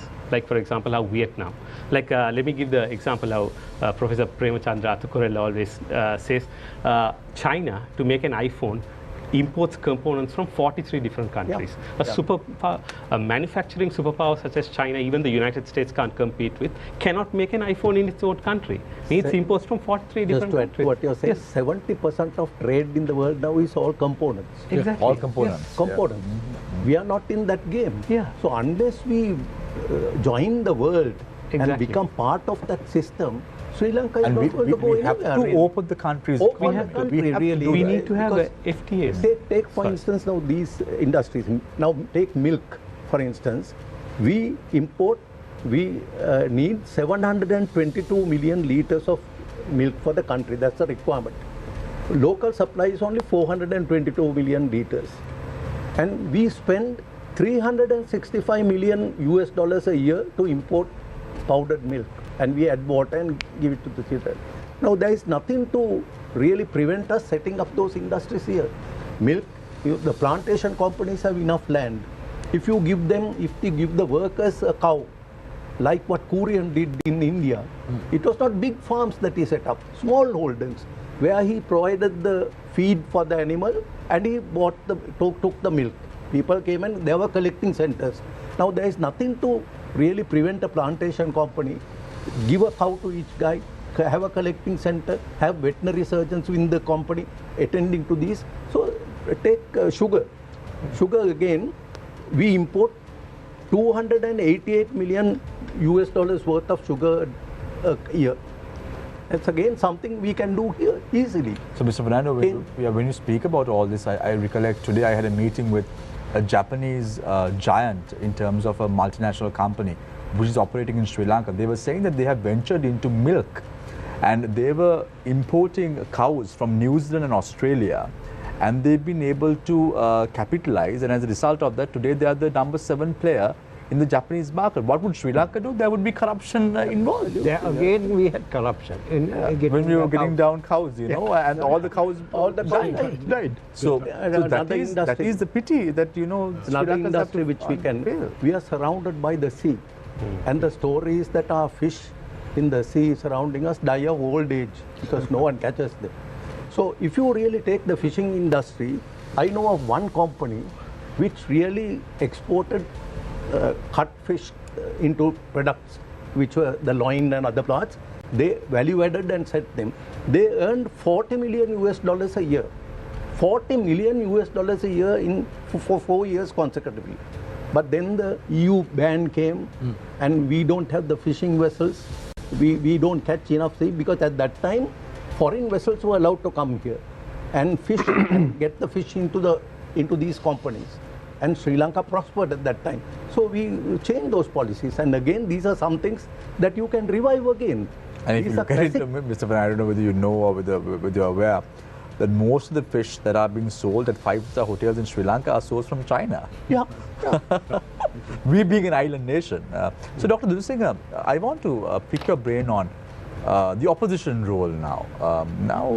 We saw several weeks ago the SJB government, SJB not government, SJB as a party, they want to come into government, but there has to be an election for that to happen. So Iran Vikramaratne, who is one of the economic pundits, said that the threshold of the taxation has to be brought to 300,000, and based on that only the tax policies have to come into effect as far as the pay tax 200,000, and that's how the pay tax has to come into effect. And then we saw recently another economic pundit of the SJB, that's Dr. Harsha De Silva, saying that the taxation should be over 40% for those who are high income earners, while maintaining a tax of 25% of tax rate for those who are earning a monthly income of 500,000. Now they split policy. This is one party which is having two different policies. So as someone who's been watching these political parties play, don't you think that the opposition has to have one voice when it comes to the country's economy?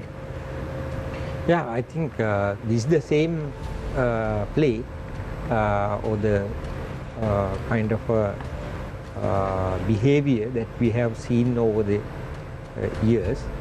Whenever in the opposition, you try to, provide a kind of alternative, which is really not the best alternative for the country. In fact, even now in this context, I think the sad side of this is that those with sound knowledge in economics and the economic situation in the country, when they propose certain alternative policies, which knowingly that may not work in the current context. For example, if I go by this Honorable Iran Vikramaratne's proposal, raising the threshold to 200,000, and how he is planning to get the revenue. Same revenue. What is the alternative? The alternative he has proposed is the tobacco tax on tobacco. Okay, by increasing tobacco tax, but whether it is tobacco or the alcohol, there is a limit when you pass that limit, actually tax revenue come down. That is the logic. Okay, so without analyzing that even, what has happened to right now, the tax that you collect from the alcohol and tax that you collect from the tobacco, without even analyzing that, you simply propose, okay, we plan to increase the tobacco tax and raise the threshold to the income tax level. I think that is not the issue right now with respect to direct tax. The issue is that there is a sizable segment which who are eligible but do not pay taxes. Why they are not pay taxes? You think that Inland Revenue Department people do not know them? No, that is not the case. They know. That segment is kept aside by the officers in the Inland Revenue Department and the private tax assessors as well as the politicians, because they can have their own earnings and illegal earnings from that segment. It's like the electricity bill. Some ministers don't pay the electricity bill, but if we don't pay the electricity bill for 1 month, yes, it's disconnected. That is the situation. This is the situation. I think they exactly know there are people who in particular who are operating in the informal sector. Right. I mean, if you have a proper plan to get them into the tax net, certainly I think that higher tax rates right now applied on pay could be reduced to some extent. So, Dr. Dunusinghe, you've been watching politicians from the government and opposition fighting and battling over this IMF matter. Don't you think it's a little bit surprising now how those who oppose the IMF is now saying good things about the IMF and lighting crackers? One politician yes, said he will resign when IMF comes. Yes. So why is he resigning? I have not seen him resigning. So all this is happening now. It's like fool's play in Parliament. No, to some extent, I think this crisis has forced them to think deeply and try to understand the situation in their own way. For example, I saw that one politician saying, you have a bike, you basically buy petrol, then we all are in this dollar crisis, okay, because we have to pay in dollars. Okay, what we could see is that certainly some just without an alternative, they have agreed, okay, shall we go with the IMF? And also we have a sizable number, in particular those who just entered into Parliament sometime. They have, I think, looked into this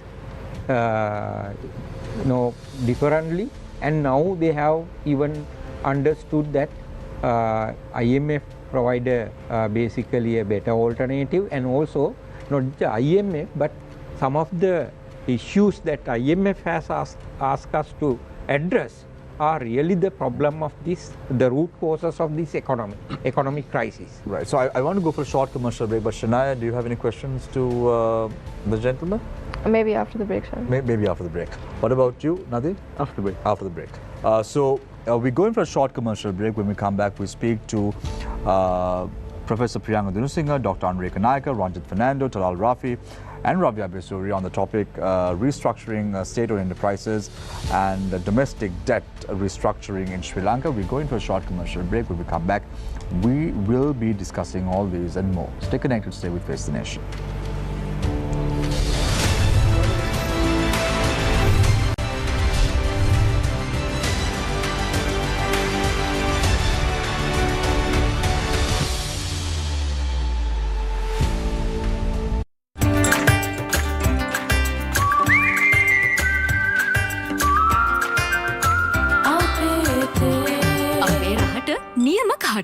How does a government function without being accountable to the citizenry that it's supposed to protect the best interests of? And so regardless of people's stances about the elections themselves, they're a basic condition for people participating in society. So all of those parties really need to make good decisions. Yes, we are going through something, but it doesn't mean everything else is also gone. It's just something we have to build ourselves back from. The People's Platform every Monday and Friday at 7:30 p.m. on TV1. At least 40% of women coming into parliament. There has to be that equal number come as professionals. I think election expenditure campaign finance is necessary because there are huge sums of money that are spent. Keep the pressure on the government and on the parliament and the decision makers that enough is enough. Very good evening to you and a warm welcome to Newsline Live. We are broadcasting, as we almost always do, from the NewsFirst studios in Dorset Street. Newsline, Monday to Friday at 8:30 p.m. on TV1.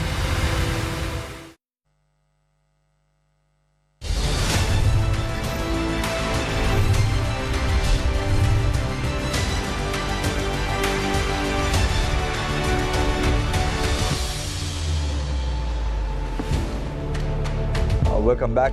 We are in the final 15 minutes. We'll be ending the show at approximately around 11:45 tonight because we have 5 speakers to grill on in terms of our constructive engagement for the betterment of the future of Sri Lanka. Shunai? Mr. Fernando, I think you touched on some of the issues that you could run into in the privatization programs. Something Dr. Howard Nicholas kind of flagged up on the show when he was a guest a couple of weeks ago was that privatization in countries like Argentina, who have been subject to IMF conditions, have not always been successful. I think he cited that the government has no regulation over distribution and price control, specifically citing Intel, their telecommunications. Now that Sri Lanka is entering into its own privatization program, how would these sort of challenges and obstacles be curbed? As I was describing, the holding company model and the subsidiary holding company is something other countries have done successfully. So we are learning from them. Singapore, for instance, Temasek is a very successful organization which handles all the government entities. When they started, they had 32 public enterprises within them. But now it's boiled down to 12 because they have sold all the others after turning them around. So we are following that model, and even Malaysia has the same model. So we are following those 2 models, and this holding company structure, we don't have all the answers really ready because it's a game that we have to really put into practice. But the basic cause of failure of the SOEs has been the political interference. That is well known, and if there is nothing wrong in the company. And also there is a fundamental difference between a public owned enterprise and a private enterprise. Now, I saw an article in the press where someone was saying, why are you blaming the state enterprises for making losses? There are private enterprises also making losses. But there is a fundamental difference. In the case of the private enterprise, there is a limit to the losses that they can make because he has to put in the money, he loses the money. In a government entity, there is no limit to that. The budget will fund you and it goes on funding you. So there is no limit. So that is the difference in the thing. It is in the private enterprise, there is someone who carries the can and who suffers from it. So that there is an automatic closure of the thing if he can't survive. But here, that is not the case. Even if it's a loss-making thing, it continues to go on because there is money from the budget. And I think the other question that you asked about the structure and other things I've answered because we are trying to follow models which have succeeded in other countries. We are getting technical assistance, we will follow those models in facing the issue. Mr. Fernando, when you speak about the Temasek model, isn't it important for the government to make it absolutely clear that all stakeholders, that it intends to follow the principles of non-interference and non-preference entirely? Of course, that is fundamental to it.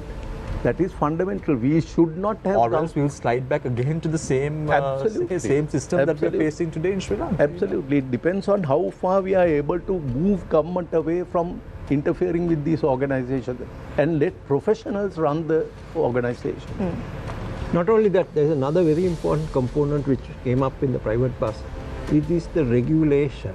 Because in Sri Lanka, if you go to Hong Kong, there is a private company running all the public buses. But it is very well regulated and the timing is spot on. It will come exactly on the time. But in Sri Lanka, we have not strengthened the regulatory aspects of the private entities. So when you travel overseas, Ravi, when you travel to countries like Canada Singapore or the UK or US, there is a particular time. You have an app. You would know exactly what time the bus would reach that particular halt in question. You can set your watch on. You can set your watch, and you can. That's how development has taken place across the world, and we are just a frog in the well, isn't it, Ravi? Exactly. See, they are run by private companies, but the government does its job of ensuring private sector also adhere to rule of law, which is missing in our roads. You can see very clearly. And ensuring the public is also served. But see, if you look at it, when you go to countries like India, now India is moving towards renewable energy in a very big way. And everything is linked to modern day technology, artificial intelligence, robotics, deep machine learning. And digitalization. And where are we as a nation? What have our politicians done for the country in the last 70 plus years subsequent to independence? What are your thoughts, Dr. Ekanayake? You've been watching all the developments that are taking place in Sri Lanka. You've worked in many companies, maybe state or maybe the private sector. Don't you think that we are in this mess today because of the politicians who have ruled us? Yes, you see, we have had this culture of in Lee Kuan Yew's words, auctioning non-existent resources, right? The route to power has been thought to be distributing goodies to all the people around. Subsidy. And that's how the election, one time an election manifesto, at least in the public meetings, it was promised that people will be given rice even from the moon. Cinema Bandaranaika style. Yeah, so I didn't name, but that's the kind of, and the wordings have been different, but the trend has been right along that, and every successive government promises more. Right, and that's how it has been to come to power. Now, if we look at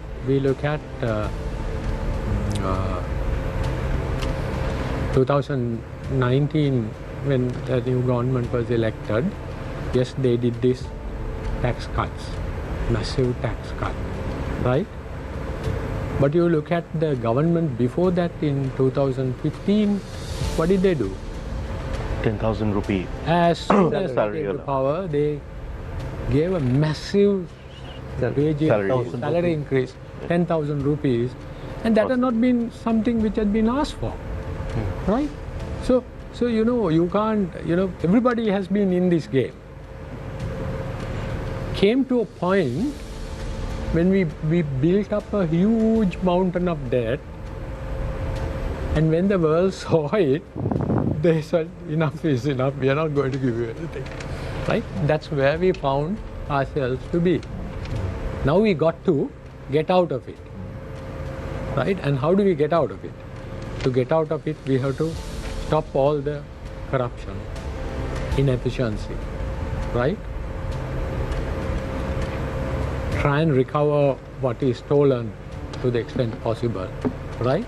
Dr. Ekanayake, sorry, on this stolen asset recovery, we know that under the Apalnia regime also they sort of signed up to the Stolen Asset Recovery Initiative, and I believe, if I'm not mistaken, Mr.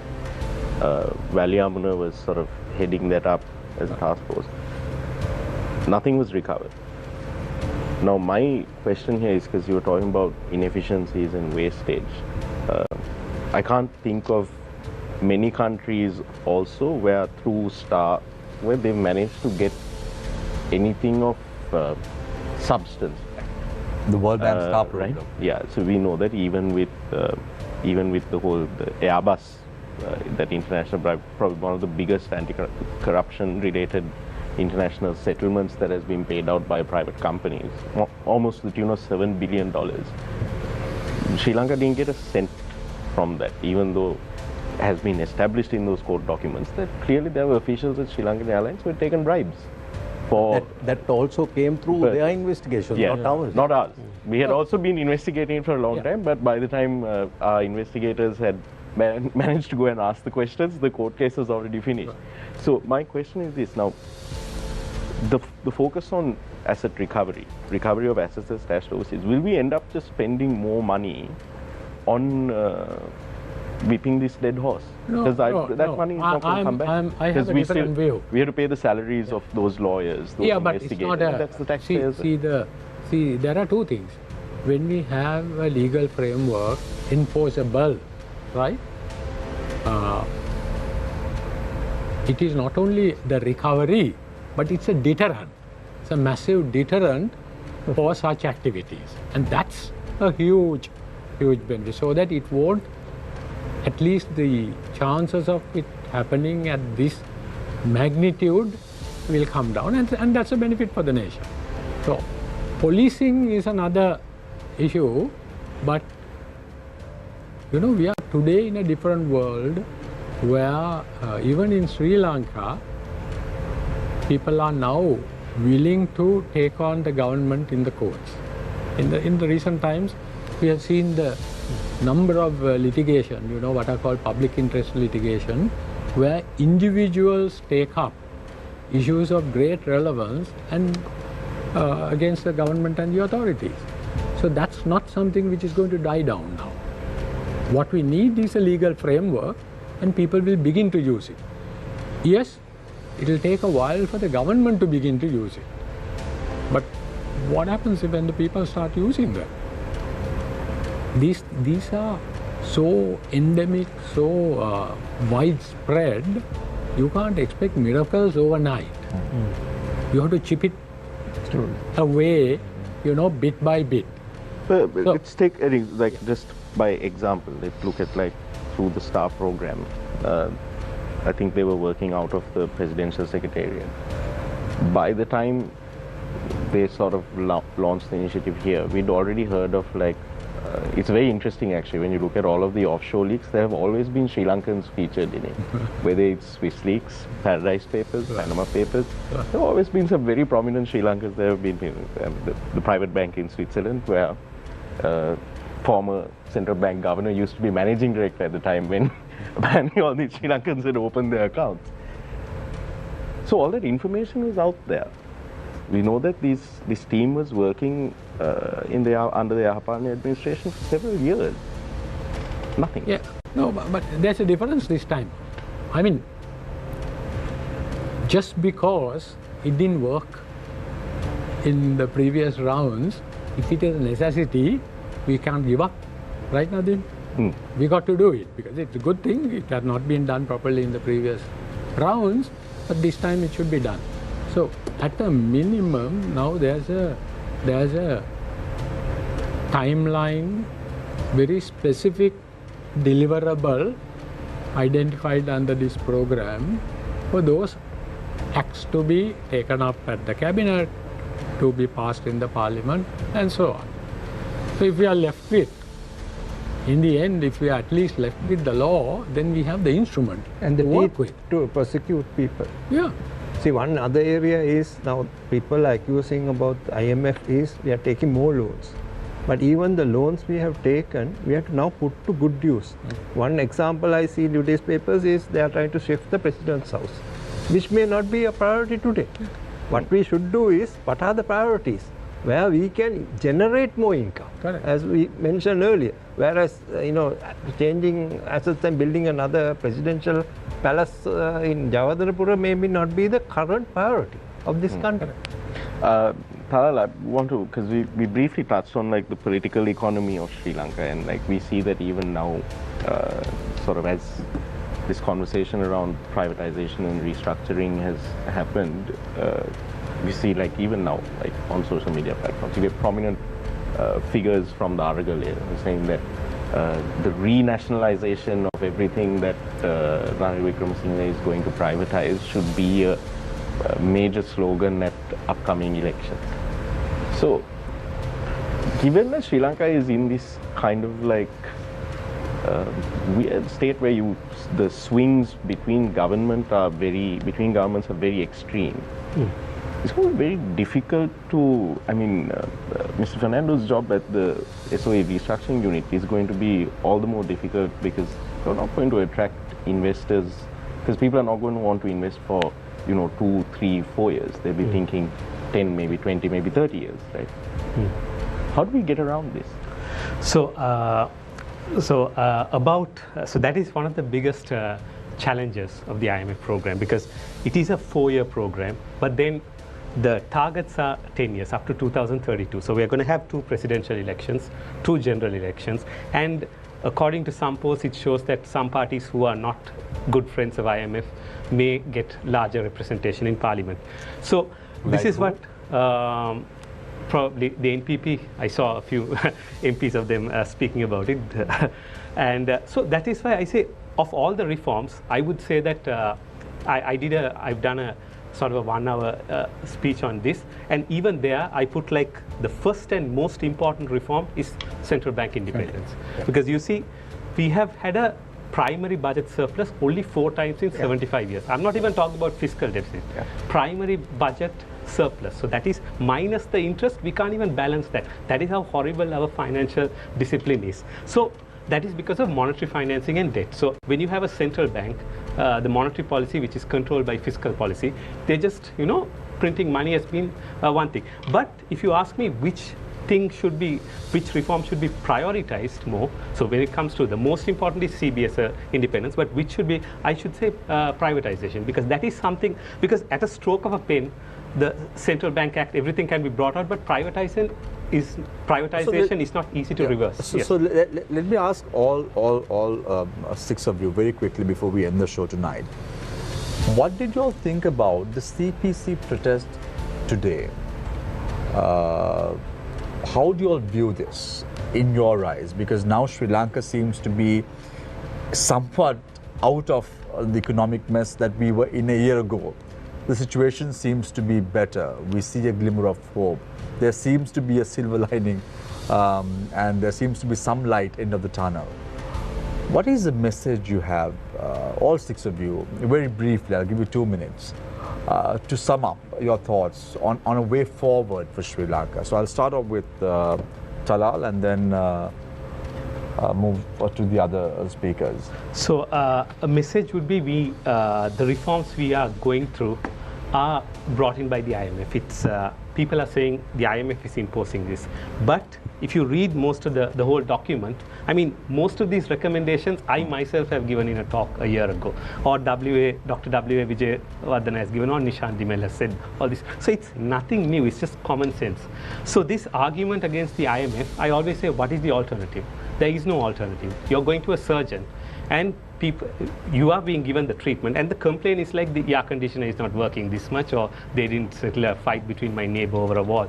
So those are not the I think we are going there because we have absolutely no other choice.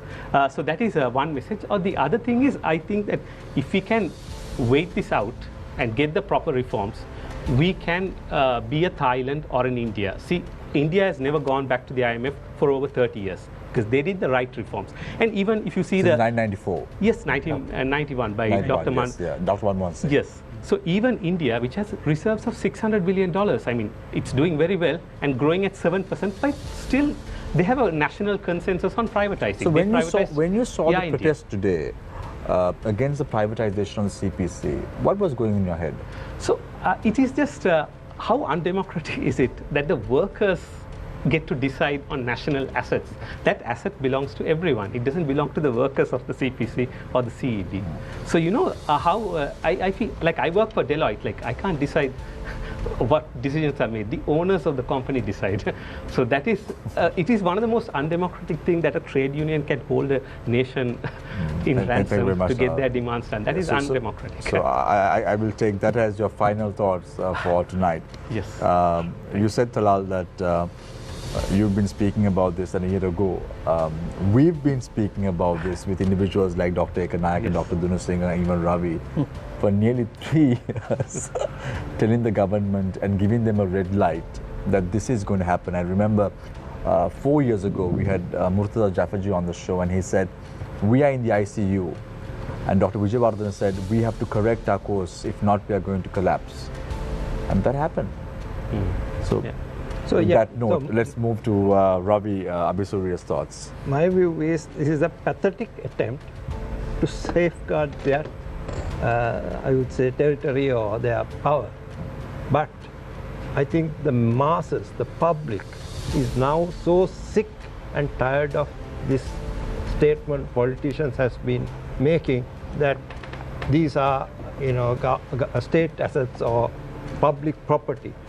I don't think people will ever buy this, and only a handful of these remnants of communism or socialism will buy that, because what has happened is the politicians, as we mentioned very clearly, have been using these state-owned enterprises to line their pockets and look after their interests when they come to power, to safeguard their own people who help them to come to power. So I don't see the public taking this, because I have seen very, very interesting comments of the public now taking this is the best thing that has happened to this country. Very quickly. These three oil companies, world's largest, coming in and taking over about 450 petrol sheds, and still we will be left with CPC few, I think about 200-300. I believe it will be sheer competition that will bring the cost even below. Yeah, so when we go overseas, I've noticed, Ravi, several stations have several prices, not the same price. Certain petrol stations will have 350 rupees per litre of petrol. Some petrol stations would have 375 rupees. I've seen this even in Iraq, for that matter. So that will happen in Sri Lanka, and that will be beneficial for the people of the country. Absolutely, because it is some people's perceptions about Shell being better quality. Now in Australia or in US, I see Shell is more expensive than other Chevron or something else. So that is what the public to decide.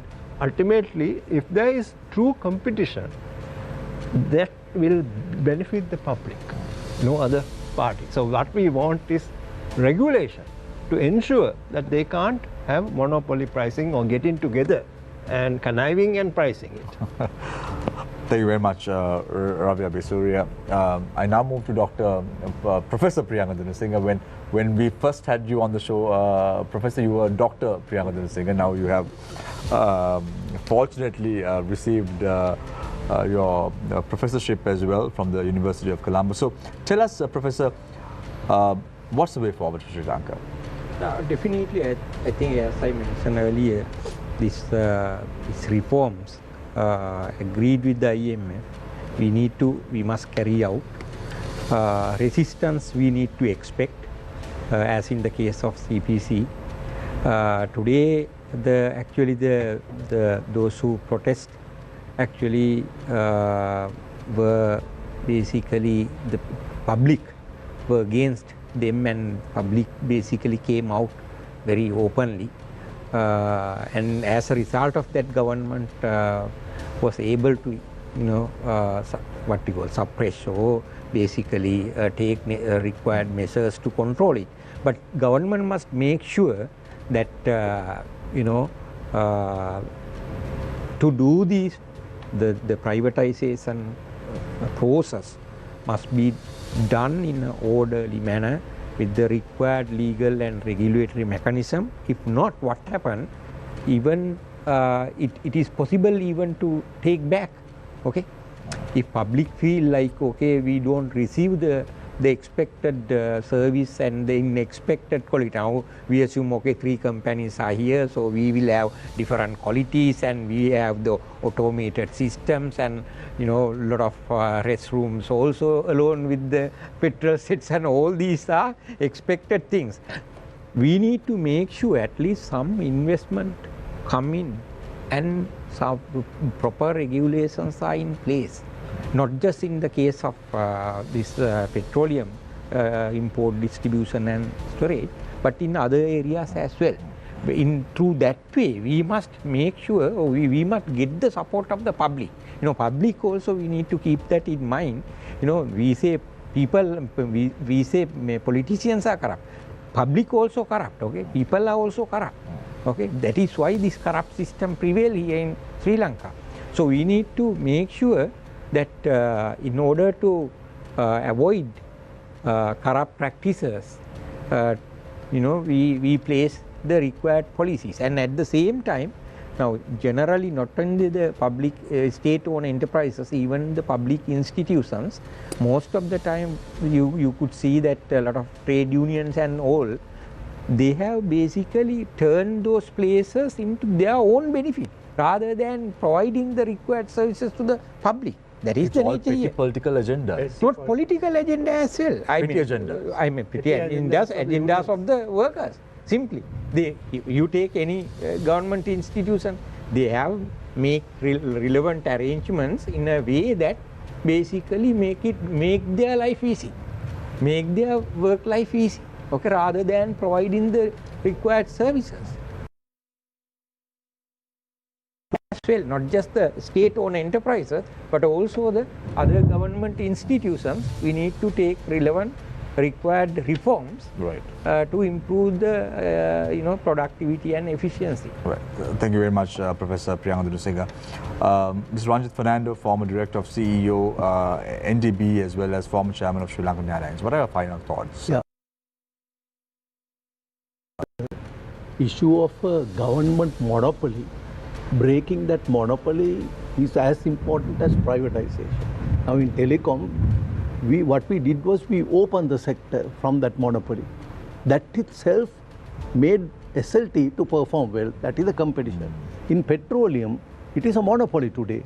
The CEB owns billions of rupees to Petroleum Corporation, and Petroleum Corporation is funded on all the LCs by the two state banks, and they are not honored. Recently, the People's Bank had virtually a problem with not honoring some banks' LC that was opened, and we just escaped that. Otherwise, the whole banking sector would have got into problems. Blacklisted. So I feel creating these kinds of competition. Now we brought in Indian oil here. What has happened? Nothing has happened. I mean, the people who cried against that. Today we have a choice of going to another depot and getting the petrol. So they have their own tanks in Trinco. We have 99 tanks there, only 15 has been given to them.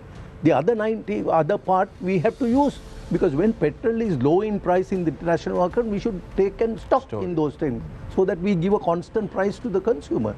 So I feel that today what we are doing in these three companies coming in, they will fund their own purchases and bring. We had Shell and Caltex before in the country. There was nothing wrong with that. We privatized for political reasons, and we nationalized the whole thing for political gain. It was a philosophy rather than economic need. So I think this will save the government funding Petroleum Corporation and the two banks forced to fund them on their LCs. Right. This will open competition. They will bring their own petrol and sell to the public. So we don't have to fund that. The government doesn't have to fund that. So I feel it's totally ridiculous for people to protest against this. It is in their private interest and parochial interest that this happens. So I think we should, as a government, be strong enough to face this once and for all and say that we are on a different path now. And take action for the best interest of the people. Absolutely. Public. Dr. Ekanayake. Samir, what I can add to the conversation so far is that I feel that the government has to be more effective in addressing the people. The kind of arguments which were brought up here ought to be in very clear, simple terms communicated to the public at large and show them what are the benefits arising out of these actions, restructuring, privatization, whatever. But at the same time, it is also necessary to address the specific interest groups and explain why it is necessary. Now, I am saying this with my own personal experience with the plantation privatization process. Remember, at that time, plantation sector had the largest single trade union in the country, And the leader was a cabinet minister. And leader was a cabinet minister who would be a cabinet minister in whichever government which is in power. Right? But we were able to have very open conversations with the plantation sector, plantation workers unions, staff unions, even the planters unions, over a period of time, very clearly explaining that the prevailing system was not sustainable. If that were to continue, they will all lose their jobs, perks and everything. Now this way, you can protect them. At least the large majority will protect. Now undue benefits we may not be able to continue. Like even when losses are being made, bonuses will be given. No, that sort of things can't be continued. No? And when there is no work, now recently we heard when the refinery didn't work for months and months, overtime has been paid. Now that's daylight robbery. All that has to stop. And that has to stop. And the general public ought to know the reports which are taking place now, because it is the general public who pay for that, right? So I think all the very professional, design and implementation activities, while they go on, a properly designed campaign to address the stakeholders should take place. And I think it should take place not just one round, two round, it has to go on and on and on and on. And also, those who criticize ought to be pushed to a corner, basically saying, okay, tell us then. What is the option? What is the alternative? What is a practical option? Right? Tell us. Right? If you don't, now people talk about getting, for example, there's been hints that you can get all the money required from friendly countries. The countries have not been identified. We can only say is, look, China is a communist country, right? China did not come forward to write off all the debts. No, right? So some loose talk have to be confronted. It can be done in a nice way, but people should not be allowed to say, when we come to power, we know what to do, we won't do these things. What we have to ask them is, if you have the public interest, national interest in mind, it is not about your coming to power. Sharing your magic formula now itself so that we can adopt it. Right? Why do you want to come to power for that? Say what you're going to do and let's try it. So all what was talked necessary, but I think this communication part has to improve a lot. That will reduce the resistance and that will also generate a lot of support. Thank you very much, Dr. Anura Ekanayake, former chairman of the Ceylon Chamber of Commerce, Mr. Ranjit Fernando, former director, CEO of NDB as well as Sri Lankan Airlines, Professor Priyanga Dunusinghe, Mr. Ravi Abeysuriya, Advocacy Chair and Director, CFS Society Sri Lanka, as well as Talal Rafi, Economist and Senior Global Management Consultant at Deloitte. Thank you very much, gentlemen, for joining us this evening on Face the Nation. When Talal, as I said before, we have been speaking about this over and over again with regard to government reforms. Dr. Ekanayake, Professor Dunusinghe, Ravi, and now Ranjit and yourself, thank you very much for joining us again tonight, despite your demanding schedule and staying up until 12:05 in the morning to make our people cognizant about what is going on in the country. Thank you very much, Shania. Thank you very much, Nadeem, as always, for joining us this evening on the show. For the trade unions, lead, follow, or get out of the way. For those who are watching tonight, the best way to predict the future is to create it. Take care and good night.